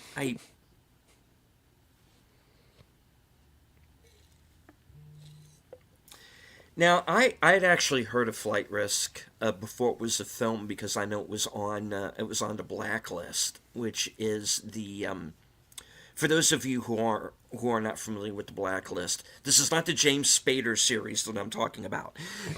What I'm talking about is there is a list that comes out every year of kind of the screenplays that are like the ones that the studios are kind of going after. and there's bidding wars going on, and who's going to buy it, and all this. And Flight Risk was on the list a few years ago, so I was aware of it, and I refuse to believe that this film had anything to do with that script, because there's no, I don't know, maybe Mel got bored. I don't know, felt like he hadn't directed anything in a while, so why not? What the hell? There's a couple of nice visuals with the plane. It does come off very much like it wants to be Turbulence. I don't know if you remember that from the 90s. Oh, yeah. Yeah. Lauren Holly and Ray Liotta. Yeah. This is like a wannabe Turbulence. And honestly, Turbulence isn't that great. But it's goofy enough. The leads in that film make that film work. So you think, okay, you have Mel Gibson, Oscar-winning nominated director. He's been around forever. This man knows how to do an action film, He has sat at the side of Richard Donner and all these great directors, and you watch Braveheart and you watch Hacksaw Ridge, and it's very obvious he was paying attention and takes this seriously. Yeah. This is a movie that feels like nobody in it took it seriously. Mm-hmm. But if you're going to do that, make it fun. And this movie is not fun. It's a slog. It's, again, a movie that's an hour and a half that feels like it's 3 hours. Yeah. And just nothing works. And everything is just so over the top and goofy and just... And by the time it was over, I didn't care. And you got that terrible... You got the terrible AI opening shot of the moose, and then you get the shot that the film ends on, which is these people looking around the door like, "Oh, hi. Hello. Is anyone here?" Yes, I'm here, alone, in the movie theater, watching this dreck. Yeah. Yeah, I'm sorry. I know Flight Risk has its fans, guys. I know there are people who enjoy it. Not me. And it's my number 5. Yeah, again, I can't participate too much in the conversation. Another one I just hadn't seen, but I've heard some similar thoughts like yourself there on that one. So, hello to Scottish Geek Guy. Oh, hey, Jimmy. Oof, Flight Risk, Baltimore, Mark Wahlberg was unsettling. Yeah. Yusarn G says, did I miss the reviews to good movies? No, we're doing the 10 best tomorrow. 6 p.m. Eastern, 5 p.m. Central. Speaking of the devil, hey, John Doe Juggalo, good to see you. We were talking about you earlier, bud. Yeah. Says, I liked Flight Risk. It was a fun ride, but not for all the right reasons. Yeah. Yeah, like I said, there are people who dug it. I didn't. I wanted to. I wanted to like this movie. I really did. I got that they were trying to be like this throwback to 90s action films, but it's this. I compared it to Turbulence. I'll stick to Turbulence. Yeah. So Flight Risk is a no for me. Sorry. That's all right. All right, I got my next one up. All right. Ready to go. Your film? Borderline. We got Samara Weaving, Ray Nicholson, and this was one I was actually looking forward to seeing.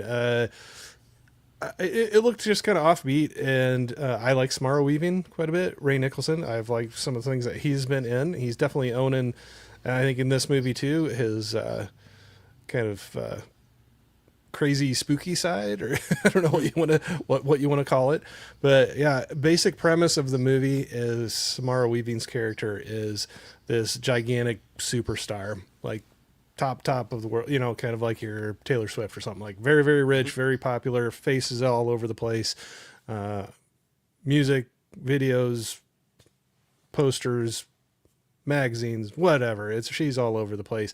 Ray Nicholson's character is not quite all there, and he's got some I don't know if it's like thoughts of grandeur or delusion, whatever you want to call it, but he is just positive that the two of them are in love and meant to be together, and the movie is his pursuit of how he's going to make that happen for them to get married this one night. And I just think the movie is all over the place. It's really a mess. It was disappointing. Like I said, the two of them being in it, and I was like, oh, this looks kind of edgy or something a little different. It goes from like, it's probably going for like kind of a dark comedy, but then it gets like super serious, and then it goes back to dark comedy. It's just kind of, I don't know, all over the place. And there was like a ton of characters in this too. Not all of them for a long period of time, but it just, I don't know. It just felt like kind of a jumbled mess to me, and yeah, I was let down. So there you go. Borderline is my next one. All right. I can't really say anything to this one because I didn't see it.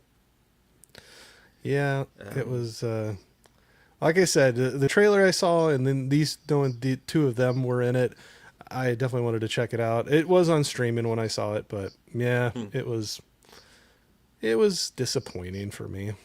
But I'll say Ray Nicholson, he did play the you get kind of creeped out or spooked out or whatever. He definitely plays that character well in some of the spots in this movie too. So all right, that's sorry not to be too short on some of these, but it's just kind of like, that's just what it is. So it's kind of all over the place.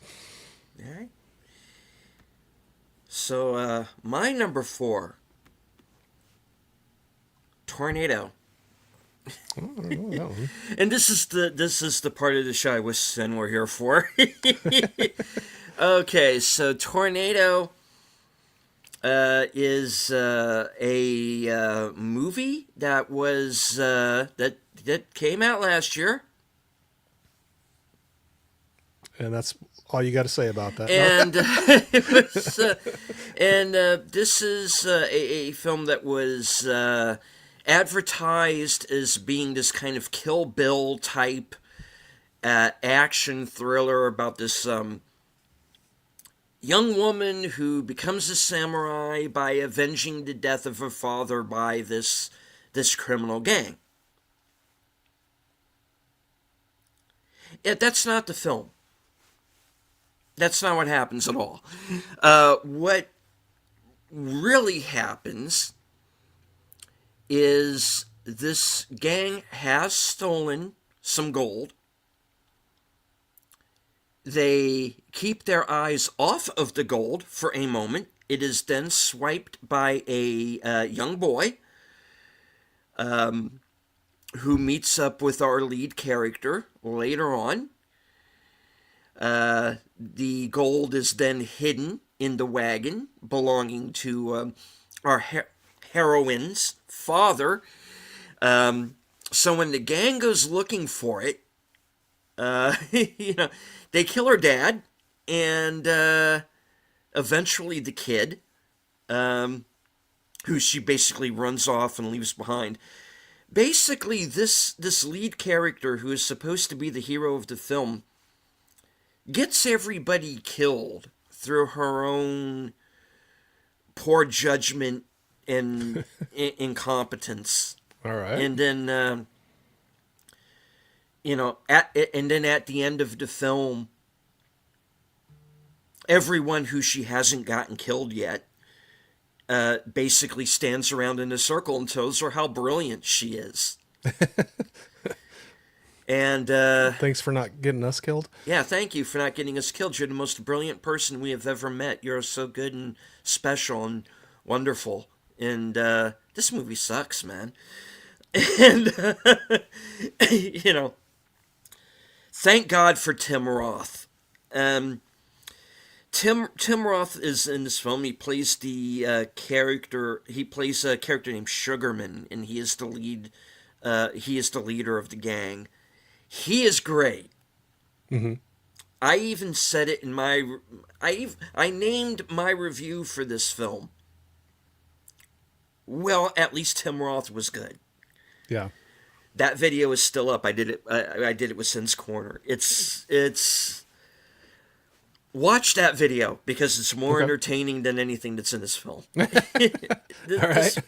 This movie is a dog. It's wannabe. It's wannabe Kill Bill. Nobody's likable. You know, like Sin said, she was waiting for the lead character to commit seppuku. And you're kind of wishing she would. But no. And it is a terrible film. And there's like continuity errors, including one at the very end during that final kind of camera shot is our heroine is walking off into the sunset, and you see like a crew member like stick their head up in front of the camera in the shot, and you're like, oops. Did nobody notice? That one's snuck through. Who edited this film? Was no one paying attention? What is going on? You know, and like this movie is like, again, much like War of the Worlds. It is.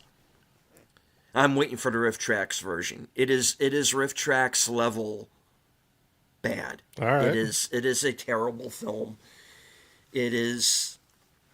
The heroine is terrible. You're rooting for Tim Roth to kill her.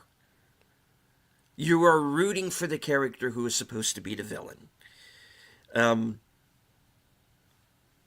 Yeah, and you're not supposed to do that. Yeah. Like, you're not supposed to root for the villains. I was rooting for Tim Roth. I didn't give a shit about anybody else in this film. You know, I wanted everybody else to go away. Tornado Lady, go away. Little kid, go away.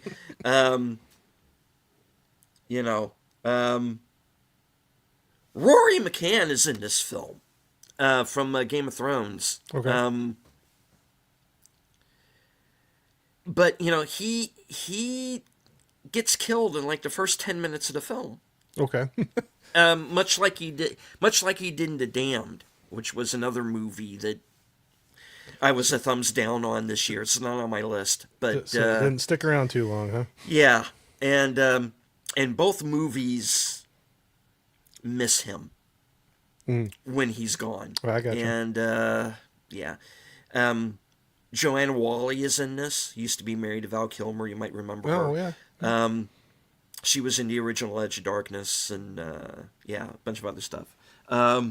Willow, which is where they met. Oh, interesting. I guess I didn't realize that. Yeah. So, I mean, it was good to see her, but, you know, she really has nothing to do except just kind of stand around and, you know, tell our heroine, you know, oh, you're so brilliant, you're so good. And that's about This it. movie, man, this movie is... No. Understood. Well, you're saving me a lot of time with some of these. You know, I don't have to worry about watching them now. Tornado. My number 4. That's it. All right. All right, top 3 now? Top 3. Or top 3 or bottom 3, however. Yeah. All right, mine. Oh, I got to share the screen. That would help. There you go. It should be coming up there now. All right. My number 3 is VHS Halloween. So, you know, along the whole, there's been a whole series of these, and they're the anthology type movies, a lot of short films, short stories that go through it. And sometimes there's a common theme that's kind of recurring, or, you know, kind of pulling through it. And this was the Halloween version. I will say I haven't seen all of them, but I have seen some of the older ones that I did enjoy. This one, it just, I don't know. A lot of the short stories, there was a couple that stood out that I thought were fun horror Halloween shorts. There was a lot of others that, I mean, I was even having trouble going back, and I was looking to remember some of them. They just weren't really memorable, I guess. You know, they just didn't really stand out to me. I will say that overall, though, with the, I think they all looked good. Just the story is not memorable. Like, okay, what was going on? I remember certain scenes with some of them, but just anyway, looked really good. There was a ton. I will say, a ton of great practical effects in throughout the all the different short stories or films, or you want to say through it. That looked great, so I did appreciate that. Appreciate some good practical effects in the movie, especially with horror. I think a lot of those look really good, and they did that. There was definitely some good gore in some of the short films, but other than that, like I said, a lot of the short stories kind of fell flat to me, but it did look good. Great practical effects, and again, if you're a horror fan, it's worth checking out. I'd say that. Yeah. Wait till Halloween and watch it around then, because they definitely all have they pretty much all have like a theme that is going along. So around what was, maybe I'm not understanding. What was kind of your main problem with the film, kind of in general? Just So that's one thing with segments so didn't work, or a lot of the ahead. stories didn't work for me. They just Okay. didn't. They were just kind of there. They didn't entertain me enough to even really remember what was going on. When I was looking at pictures of some of the different stories, I was like, oh, I remember seeing this, but I was like, okay, what was going on? What was the issue with this? So with the anthologies, you have, it's chopped up different stories that are completely separate from each other. The common theme being Halloween, but they're not really running together with it. There was one main one that would pop up throughout the movie that you'd get to see. So my main problem was, I think, weak stories. How about that? I'm being too wordy, but No, that's fine. Because this is actually one that we've been talking about, the VHS series, because the Shudder box set that we've brought up on a number of occasions has VHS 94 in it. Yeah. And I'd been talking about the fact that it was a series that I wanted to catch up on. and I've heard a lot of the earlier yeah. ones are rated a lot higher. Like, a lot of people like them a lot more. But I also have some good friends that are horror fans that really enjoyed this one. So I could be the outlier on it as well. So Yeah, because the one that I have seen was the previous one, which was VHS Beyond, which had kind of this UFO and alien invasion angle to it, and I thought that was a good film. The only real issue that I had was with the segment directed by Justin Long, that didn't feel like it thematically fit in with the rest of the film, and I wasn't really sure that the wraparound story didn't 100% work for me either, because I thought that went into kind of like an obvious direction. But other than that, I thought it was great. There's one segment that's kind of like the creepiest Twilight Zone episode you would ever see. And it really goes into body horror too, like a mother effer. there's a little bit of that in there too. And there was another, and then there was another segment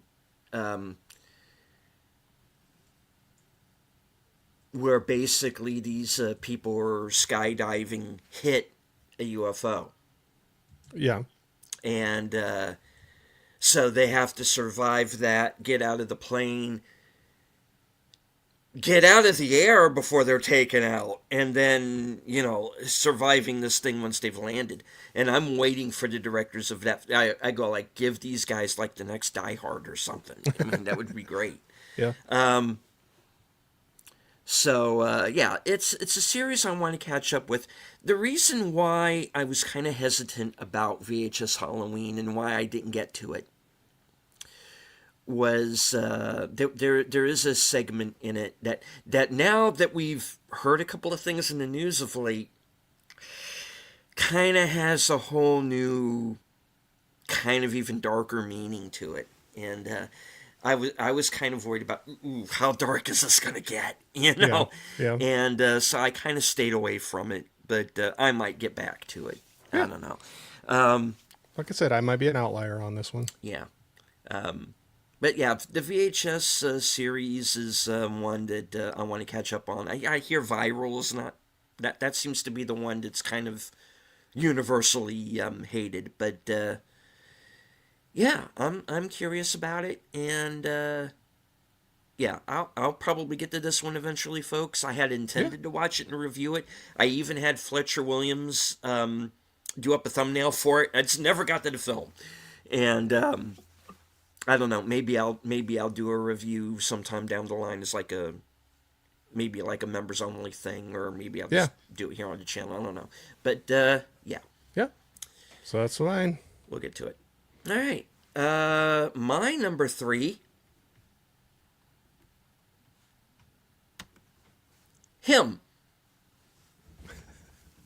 I've hardly seen any of them that you've had on here. So if I did not see this one, okay, go ahead. Sorry.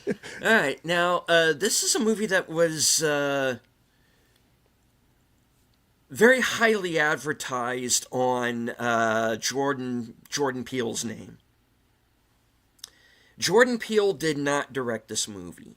He is a producer on it, nothing more. But unfortunately, since his name was all over the advertising for the film, everyone just assumes, yes, he directed this. He didn't. Yeah. But it plays like something that he could have. Yeah. This was another Blacklist script, actually. And Okay. that unfortunately apparently the script was much better than what ended up in the film. And basically, you have the idea is that you get the lead character as a young boy watching Marlon Wayans' character on television win the big game, and then he gets Joe Theismann. He's very badly injured, but yet somehow manages to come back from this kind of major injury very, very quickly. How did he manage this, I wonder? Well, stay tuned and we'll tell you. So, the lead character, who's Cameron, he grows up. He is the big prospect for the next season to come out of college and go to the pros for the UFL, because the NFL saw this movie and went, no, we're not going to involve ourselves, and which with all the stuff they're into now is really quite amazing that it was this movie that gave them pause. But anyway, so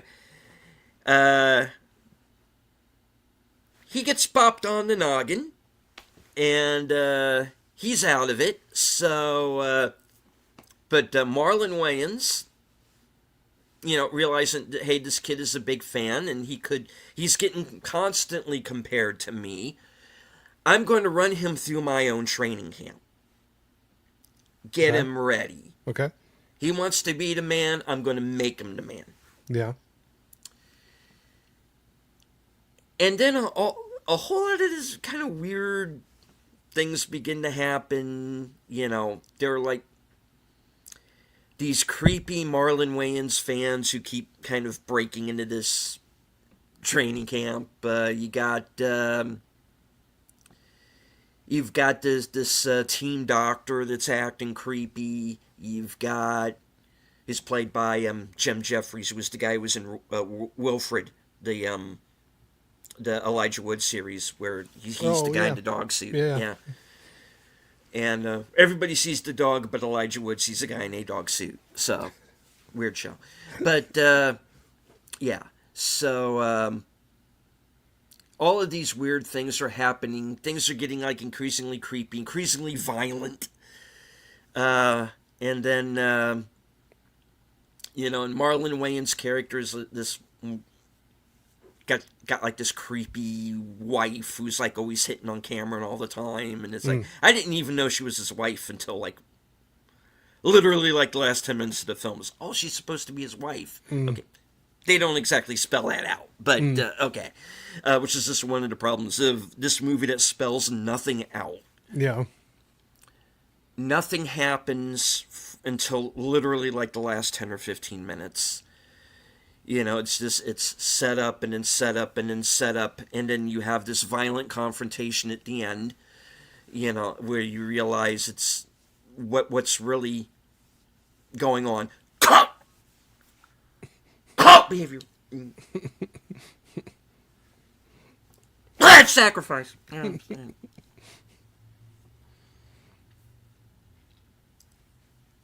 Illuminati. Anyway, and it's all so half baked. Yeah. The kid's a plank of wood. You know,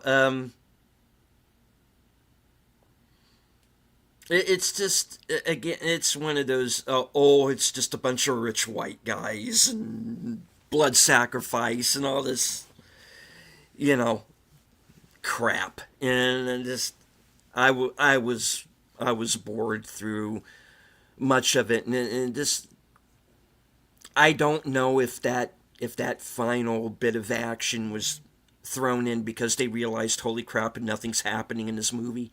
Yeah. But it just feels like it's so... It just feels so tacked on, you know, and you kind of realizing that there are these people in his life that he can't trust, and it's this whole Rosemary's Baby of everything has been a setup from the start and all of this, and like... You know, and he's got like this Jerry Maguire type agent who's kind of like in on the whole plot, and it's like, and as he's like on the ground crawling away, trying to get away from this massacre, and I'm like, don't tell him you're going to S his D, please tell me, don't say that, and then he says it, and I'm like, fuck this movie, you know, this is crap, no. Don't see this movie. It's a nothing burger. And I feel sorry for Jordan Peele. Because everybody thinks he directed this thing, and he didn't. And it is such a piece of crap. Yeah. And it's boring. And it's overly gory for no reason. And you know where it's going to go from the jump. And... yeah. Yeah, don't, Papa Gosh, trust me. You know, and again, this is one of those movies where the only way to watch it is if like riffs this thing, but they're going to have to cut. You couldn't do it on television because they'd have to cut so much of it out.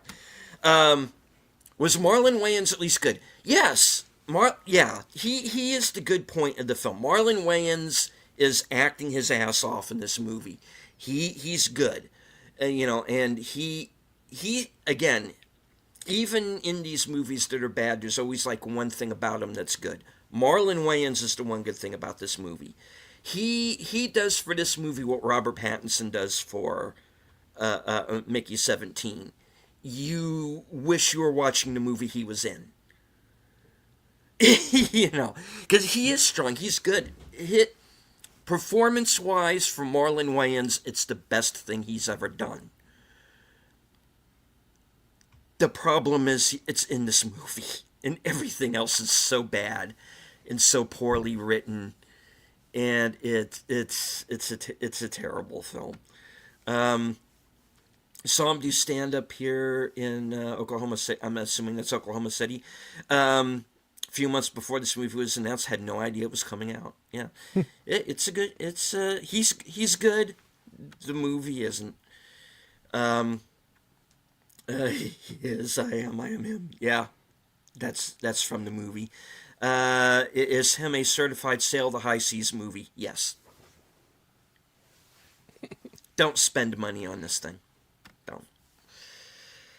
All right. So him is my number 3. All right. So we're moving on. Moving on up. Yep.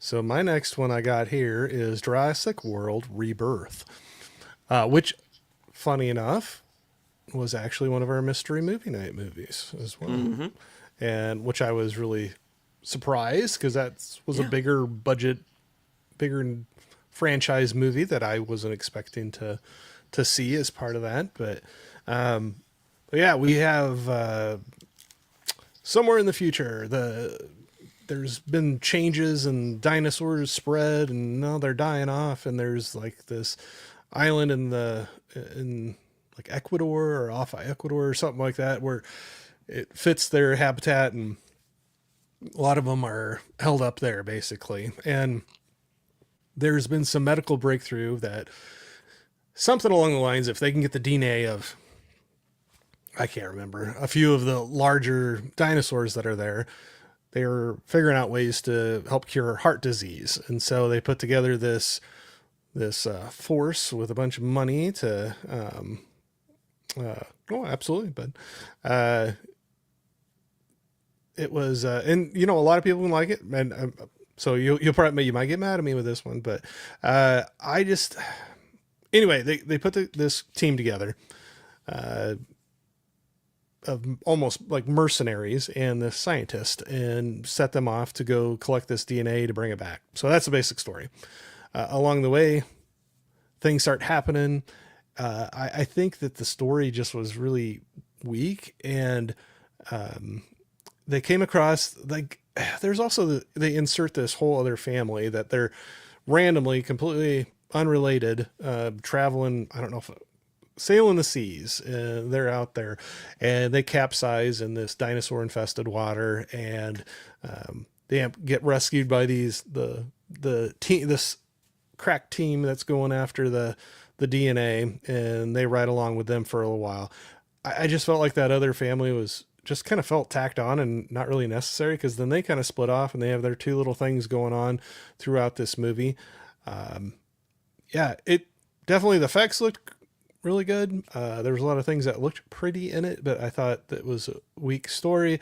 The insertion of that family just felt unnecessary and just kind of tacked on. I don't know. It just felt weird, but I felt like they were trying to add in some little comedic elements to it. And that's what they were bringing into it. And then there was just some things that happened within the movie of how certain, like, scary versions of some of the dinosaurs get out. Like this whole, I don't know, probably $1 billion facility, not to give away too much, but there's a big problem that happens basically because of a candy wrapper. And I'm like, come on, with all this money and all this technology, there's like a Snickers wrapper that causes like this whole calamity. And then also, I love, somebody pointed out, I didn't come up with this myself, but you look at the creature that they were making that's in the behind them and on the poster there. Somebody's like, they totally ripped off Star Wars. That looks like the Rancor monster and stuff. So anyway, it was there to be pretty and have a couple laughs and some dinosaurs. I know some people can have fun with it. I'm not saying it would be like horrible. If you're just in for like visually pretty movie and some action, I think you could have a fun time with it. I just thought the story was lacking, and I thought that insertion of this family and the two different storylines didn't really make sense. And then there was just some of those things like that candy wrapper thing that just drove me nuts. So anyway, there we go. Jurassic World Rebirth. Yeah. Not on my list, but almost. And this was a movie that I kind of, I just thought I was okay with it when we did the review for it. And then I found out what the original intention of the film was. Mm-hmm. Was that it was going to be this basically this heist movie with dinosaurs. There was, the sitcom family was out of it. And it was just going to be this kind of straight up heist action film with dinosaurs. Yeah. And the studio in its infinite wisdom, went in and said, no, just do the first movie over again. And that's what happened. And again, yes, a movie that has its fans. If you enjoyed it, great. Oh, absolutely. Yeah. I can't. I am done with like the Jurassic Park movies after this. Yeah. I can't do this again. Because in my opinion, at this point, there are more bad Jurassic Park movies than good ones. Yeah. And I'm played out on it. It's a movie that looks pretty. The special effects are very good. I think they're even nominated. I don't remember. Yeah. But there was not enough here. There's not enough story here. There's a lot of setup that goes nowhere. I will give it this. They do try to make the dinosaurs scary again. You do see blood. Yeah. You do see some people get chomped on screen in this one. The guy that gets swallowed by the pterodactyl thing, you know. Yeah, you know. So there are bits in this movie that work. I just wish they didn't feel the need to make a toy show out of it. And you got the little Dora the Explorer girl, and she's going to have this little baby dinosaur. You know, this is like Studio Notes, the movie. Yeah. And they took what was a really interesting original script that was going to be this heist movie, basically. And they ruined it by saying we just want to do the same old thing again. Yeah. And it is sadly kind of a creatively bankrupt film. Yeah. Where you take a talented cast and that's what you get. It's a waste of time. Yep. So so that was my number 2. All right. My number 2 is another Mystery Night movie. Yeah. And it's 100 Nights of Hero. Another one I didn't see. Oh my God. Okay. And hello to Enigma Severus. All right. So this is Micah Monroe, Emma Corrin, Richard E. Grant, Felicity Jones, sadly in the movie that was not Train Dreams, and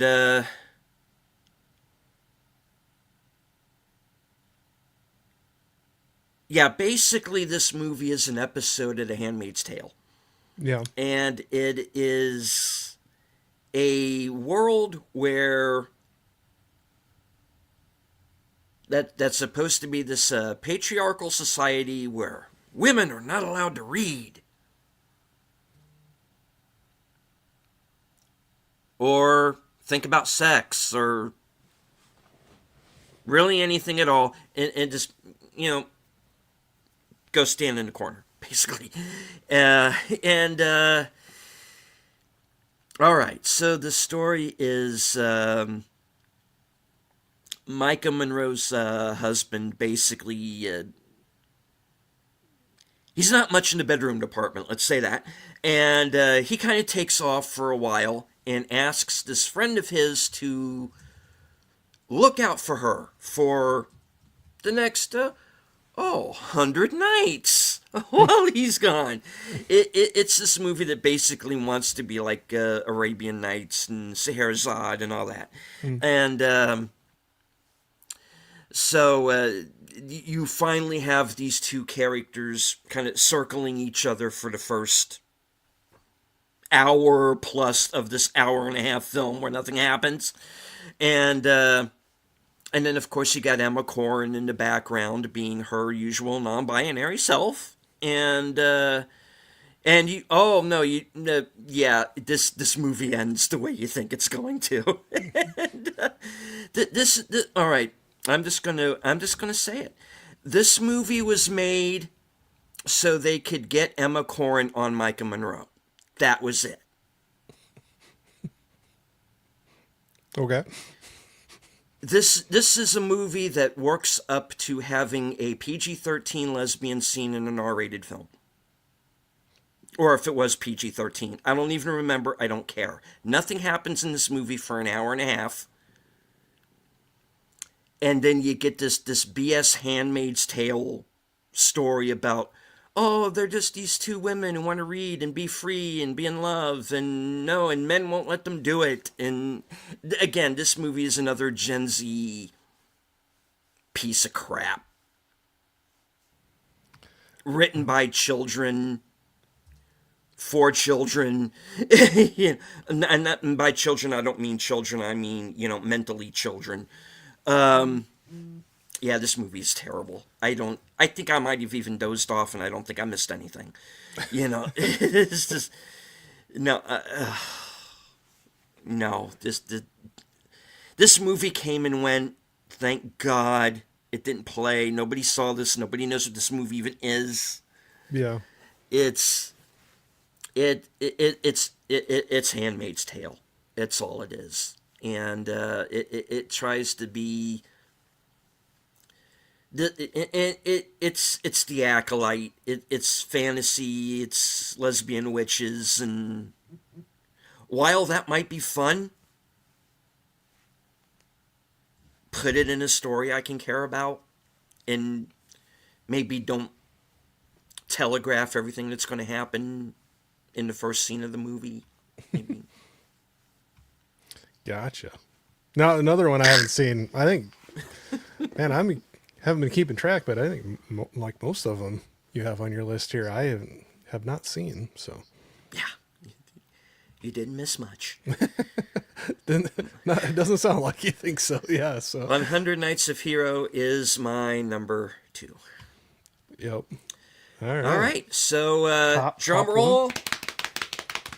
Corey's number 1 is Vicious with Dakota Fanning. And this might have been a straight to streaming for Paramount Plus, but yeah, we have Dakota Fanning. I think this was swinging for something so much more scary and diabolical than what it really felt like it ended up being. I just thought it was like a weak premise. I won't get into the whole thing, but you see it right on the poster, her sitting next to this box, and there's that, it says, give it something you hate, something you need, and something you love. And that's a theme that kind of plays in through this whole thing where we're, going here with Dakota Fanning. That's a very troubled young woman and going through things. And anyway, this older lady shows up at her doorstep in the middle of the night with this box and is acting very confused, doesn't know where she's at, and asking for some help and if she can come into the house. And she comes into the house with the box, and then, the spookiness ensues. But it's like one of those that I just feel like I said, I know I'm going to be super short on this one, but if it would have been just like, put that damn box down and you would have been done a long time ago, kind of a thing. There's just a lot of stupid decisions that are made through the movie, and I don't know. I just felt like it was kind of all over the place. But yeah, that was it. I don't think the acting was particularly great in it either, if I could say the word right, and I didn't. But yeah, that's where I was at. It was just kind of there for me, and it's one of those that I was kind of yelling at the screen a couple times almost, where it was just like, no, why are you making these decisions? Why do you keep on doing this thing that is not going well for you? And anyway, that's, I don't know. I feel like I'm being super, super short, but I don't know what else to say about it. I'll say that when I saw the trailer for it, I was mildly like intrigued, be like kind of where it was going to go. Anyway, There you go. Sorry, I feel like I was kind of a dud on that lead up for it, but I didn't even recall this movie. I'd forgotten that this movie was even a thing. yeah. Because like I said, I've seen the poster art. That's it, and it's one of those movies that I had forgotten about. So I got nothing to say about it. I haven't seen it. Enigma says, in the words of Ryan George, "Do you want the movie or not?" Yeah. Yeah. This So the movie can happen. Yes. Kind of getting that idea. Yep. This is Corey, that's a complaint of mine as well. Movie productions are not releasing movies fast enough for me to have something new each weekend. Yeah. Because, back in the day, you could always count on there being 3 or 4 new movies out in, Well, yeah, you usually have one Yeah. for the grown-ups and one for the kids at least, and then maybe another one in there. But it was almost like every Friday night you could go out to the theater and catch something. But I guess they do kind of have that now, but it almost feels like there's less that wants to make me get out there, even though I am trying to get out to the theater more often than last year I did. I met my goal of getting there more often, and this year, hopefully, I'm going to be on track to do that as well. So, like to go out and support, especially when we're talking about some of the, more the smaller films. yeah, independent Yeah. and smaller, and not the yeah. So definitely want to get out and support those. But there you go. That was my very short and concise. Vicious being number 1 on my bottom list. Barbara Celeste, and once again, welcome. You made me think of all the dictators' bad acting as bad dictation. All right, so Corey's number 1, Dakota Fanning's Vicious. Yeah, there you go. Apparently from the writer-director of The Strangers, and please make another movie as good as the original Strangers again. Yeah, please, yeah. Mr. Regino. Okay. And he did The Black Coat's Daughter as well, which I heard is actually pretty Oh, I haven't seen that one. pretty decent.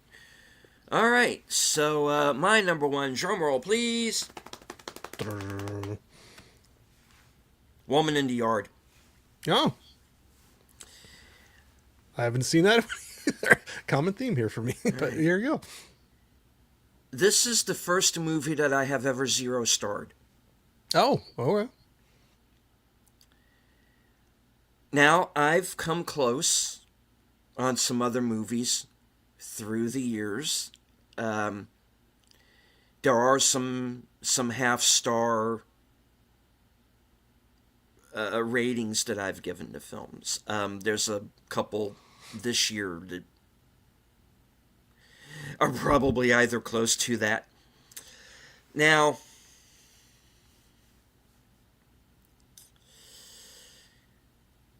the movie in and of itself is not a bad premise because it is about a family in different stages of grief. Because there has been this accident, the father is killed, and everybody is kind of dealing with that in their or not dealing with it in their own way.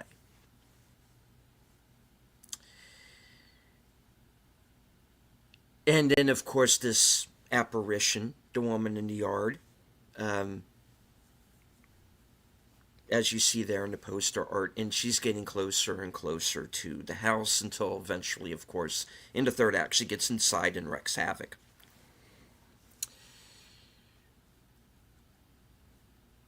What my issue was, my interpretation of the ending, and this may change if there are 2 endings, which I'm kind of getting the idea there might be, because I do know that there are some people who see something different when they see that final scene.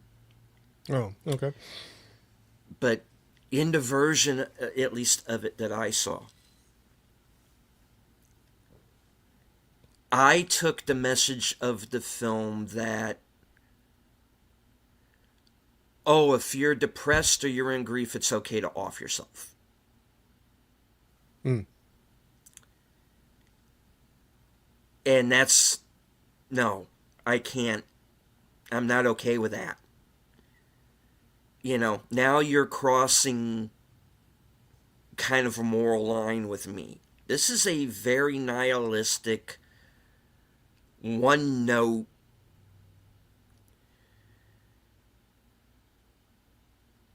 I don't know what this movie was in aid of. Except to say that if you're depressed or you're in grief, oh, okay, just go ahead and off yourself, and then your kids will be there with you in the afterlife. You know. Oh, and speaking of the kids, the child acting in this is pretty awful, and you know, and it's not their fault. They're just not written very well, and the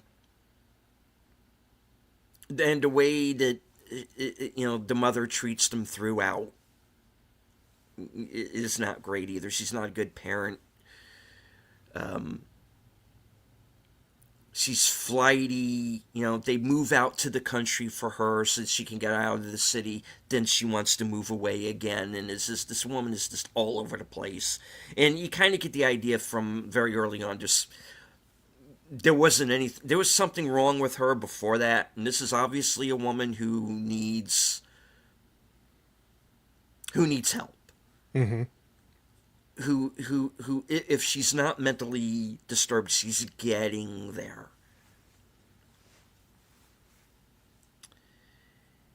And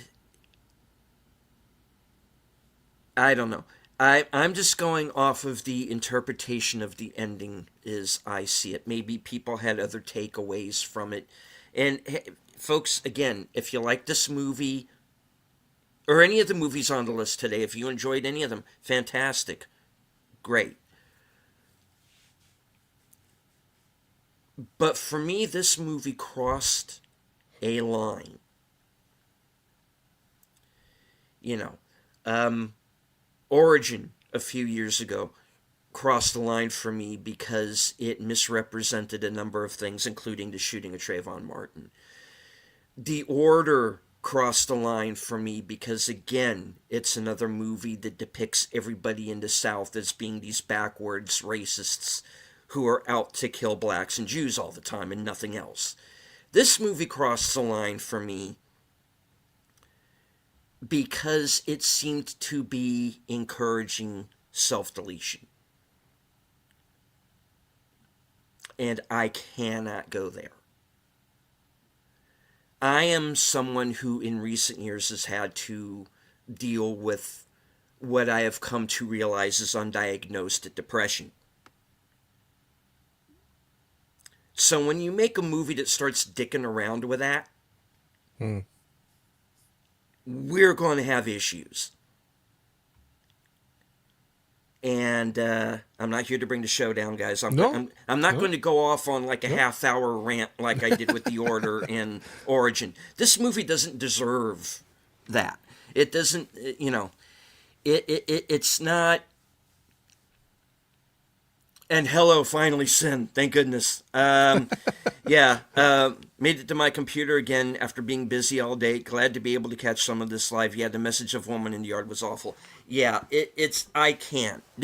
I 0-starred this movie, and I have never done. Ever since I have been publicly reviewing films, I have never 0-starred a movie. The only time I'm going to do that is when a movie is so, to me, morally repugnant that I can't. Every movie, no matter how bad, is going to get a rating of some sort. But when you cross that kind of a line with me, that's it. I cut you off at the neck. Everybody who was involved in this movie should be ashamed of themselves. Yeah, she got her happy ending after she offed herself. Not okay. Yeah, that is not okay. That is not a message that Hollywood needs to send. You don't make these movies that are nihilistic and you say it's okay to off yourself. I don't know what is going on in Hollywood right now.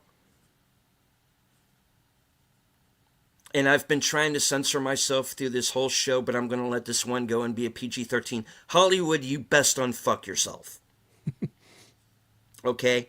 Because I, for one, am done with these nihilistic messages, with this going after certain groups of people like you've been doing. You need to tell these Hollywood actors to shut up, make a movie, or AI is going to eat. Not only is AI going to eat your lunch, we as YouTubers are going to do it.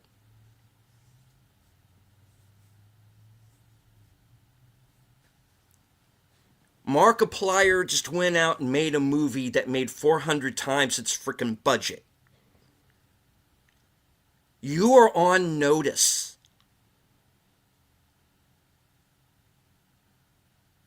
Stop screwing around. Tom Cruise is not going to last forever. Brad Pitt isn't going to last forever. You're losing your stars. You're losing the legends. They're dying off, literally dying off by the day. And there's no one to replace them. Who's going to replace them? Little Timmy Chalamet? No.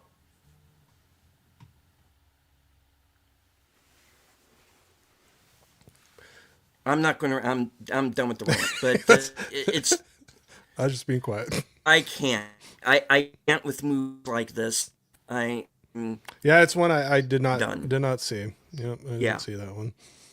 So, well, I have a good feeling that tomorrow night when we do the next one, there's going to be a lot more upbeat conversations between us, right?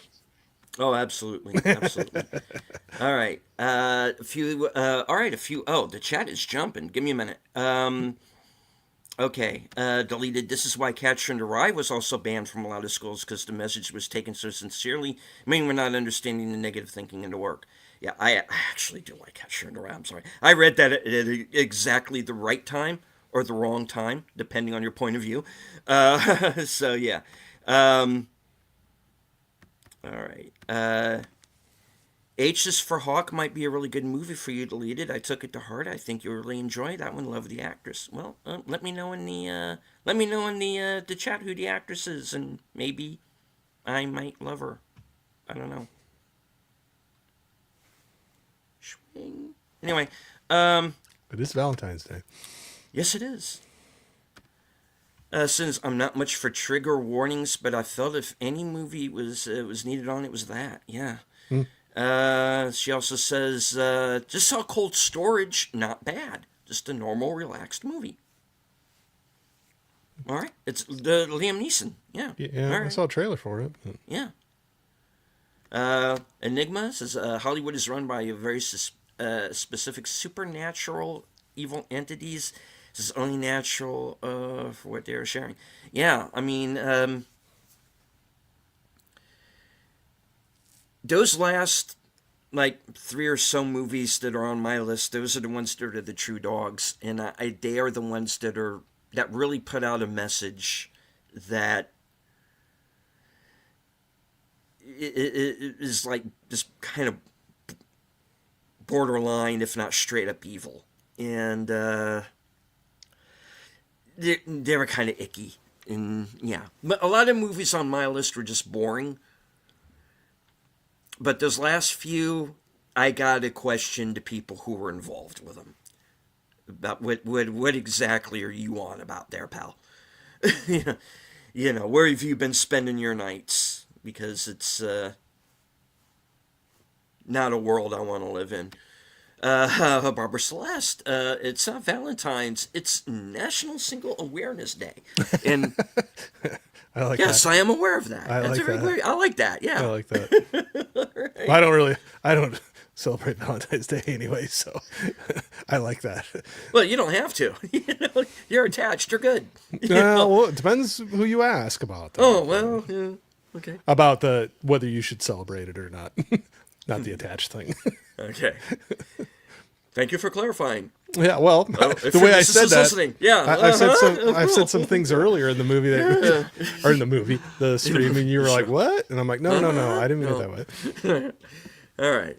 This was great. Thank you, Jamie Lynn. Yeah, thanks for hanging All out. right. So, yeah, like I said earlier in the show, you know, let us know in the comments what what were your 10 worst movies of the year, or movies that you were disappointed by or thought could have been better? Yeah. Because whenever anybody does one of these 10 best or worst shows like this, I read the comments on other people's channels just to see what other people are thinking, and I want to do that here.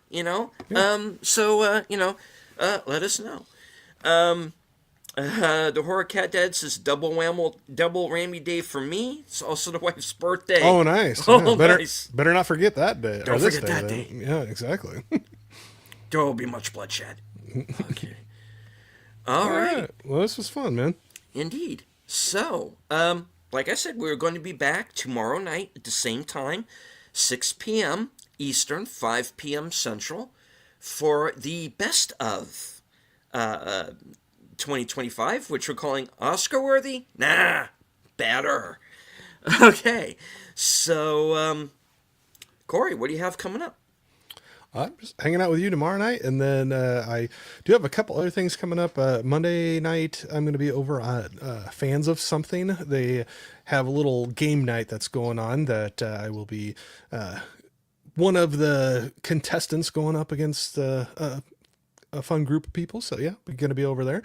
And then after that, I'm going to have to take a look. So I know there's some busyness coming up soon, but yeah, looking forward to tomorrow night and getting into our positive movies. That's it. All right. And Enigma says the actress in H is for Hawks, Claire Foy. Oh, from Girl in the Spiderweb. Yeah. And First Man. Yeah. Okay. Cool. All right.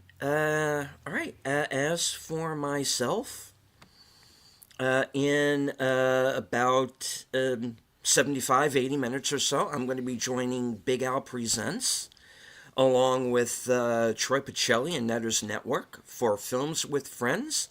And tonight's movie, Saturday the 14th, from 1981. Richard Benjamin and Paula Prentice playing a couple who move into a new home with their family and find out that there is a certain book inside that could cause the end of the world as we know it. And it's kind of a fun little horror comedy from my childhood. I'm looking forward to seeing this again. It's gonna be a fun show. So join us over there. Also, my friend, my partner in crime, the Toxic Gunslinger, Outlaw Bill, is also hosting a special Valentine's Day edition of After Hours Karaoke. So right after I'm done on Films with Friends, I'm going to stop off over there and do a few rounds of karaoke over there. Tomorrow, of course, like I said, 6 p.m. Oh, before that, Western Cinema Presents. Bill and myself, the show is back. And we're doing one for the ladies. Little special Valentine's Day edition. The Longest Ride with Scott Eastwood, Britt Robertson, and Alan Alda. I have not seen the film. I think it's like a Nicholas Sparks novel or something like that. But whatever. Okay. So you'll be getting my genuine reaction to that film. And, of course, you'll get the trivia at the end of the show. And hello to Gorilla's Random Thoughts. Good to see you, sir. All right. Let's see. Then we come back here, 6 p.m., Corey and I, for the best of. And then later that night at 11 p.m. will be my show Reserved Seats, back after a 2-week hiatus. Aged Boomer, who was with us in the chat earlier, will be my guest for tomorrow night's show. Then, of course, I am going to be on the panel for Last Call, Members Night at the Movies, over on Troy's channel. Become a member of his channel, and you can watch the film along with us. It's going to be from 1984, Hard to Hold, with Rick Springfield. And Tuesday, the Mystery Movie Night podcast. And then live from Sparkwood in 21 at 8:30. Thursday, 4:30 will be Action Theater. And we're going to be, Bill and I are going to be watching Apocalypto. And then later on that night, 11 p.m., my program, Coming Attractions, where you get to find out what I'm going to be doing next week. So stay tuned. I'm dropping stuff. There you go. I shouldn't do that.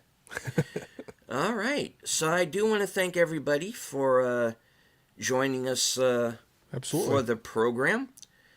Let me see. I was looking at this earlier. Yeah. We had a crowd.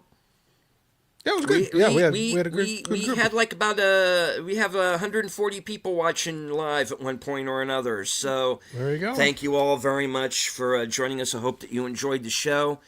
Hit the like, share out the stream, say hello in the comments. Like I said, let us know in the comments what your 10 worst of the year was, or movies you were disappointed by. Let's see. What else? I was going to say something else, but I don't remember what it was. Maybe you'll remember it for tomorrow's stream. Oh, well. Oh, well. Let's, all right. Oh, this is what I was going to say. Follow this man right here. Wilkie's Movies and Music. All right. If you want to, go right for it. It's always appreciated. Indeed. Memberships available on both his channel and mine. So There you go. Yeah, so the more the merrier. Yep. I do want to thank all of the new subscribers on my channel in the last I've earned over the last couple of weeks. I want to thank everyone who watched our review of Dracula and Solo Mio for letting that video go viral like a mother effer. I think we're up to like 62K views right now. Nice. Which makes it one of the most watched videos on my channel Nice. ever. Like top 5 live streams ever. So thank you all very much for that. Thank you to everybody in the chat who was with us. Thank you to Barbara Celeste, Enigma Severus, thank you, Sin, Connie, of course. Okay, let me scroll up here real fast. Gorilla's Random Thoughts, Jamie Lynn Simons, Enigma, I said Enigma already, but I'll say it again. Papa Goss, John Doe Juggalo, who came in just as we were talking about him. So, yeah, he must have, his ears were burning. Yeah.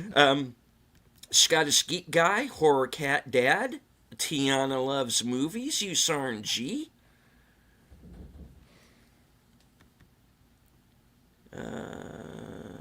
Like I said, Boomer, Abracius Productions is a new name, so good to see you.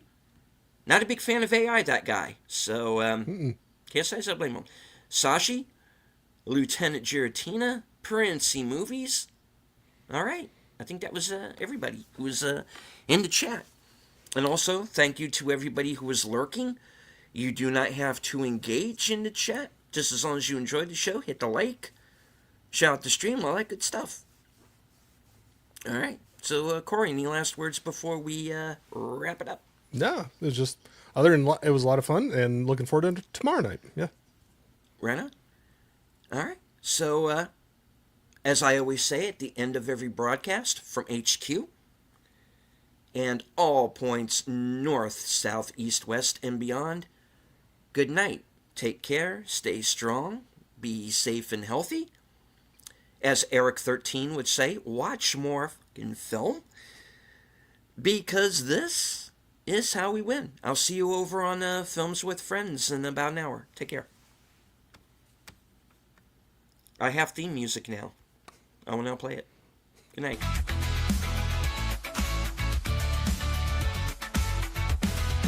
It's even odd when Ronin's back, slicing through the noise with a culture attack. Pop culture, films, and the world we see. Deleted scenes where the truth runs free. Take care, stay strong, we're breaking the mold. Be safe, stay healthy, let the story unfold. parties, reviews to the news we spin. Deleted scenes, yeah, this is how we win. Stay care, stay strong, we're breaking the mold. Be safe, stay healthy, let the story unfold. From watch parties, reviews to the news we spin. Deleted scenes, yeah, this is how we win. Yeah, yeah. Just get out on your YouTube, bro, let's roll.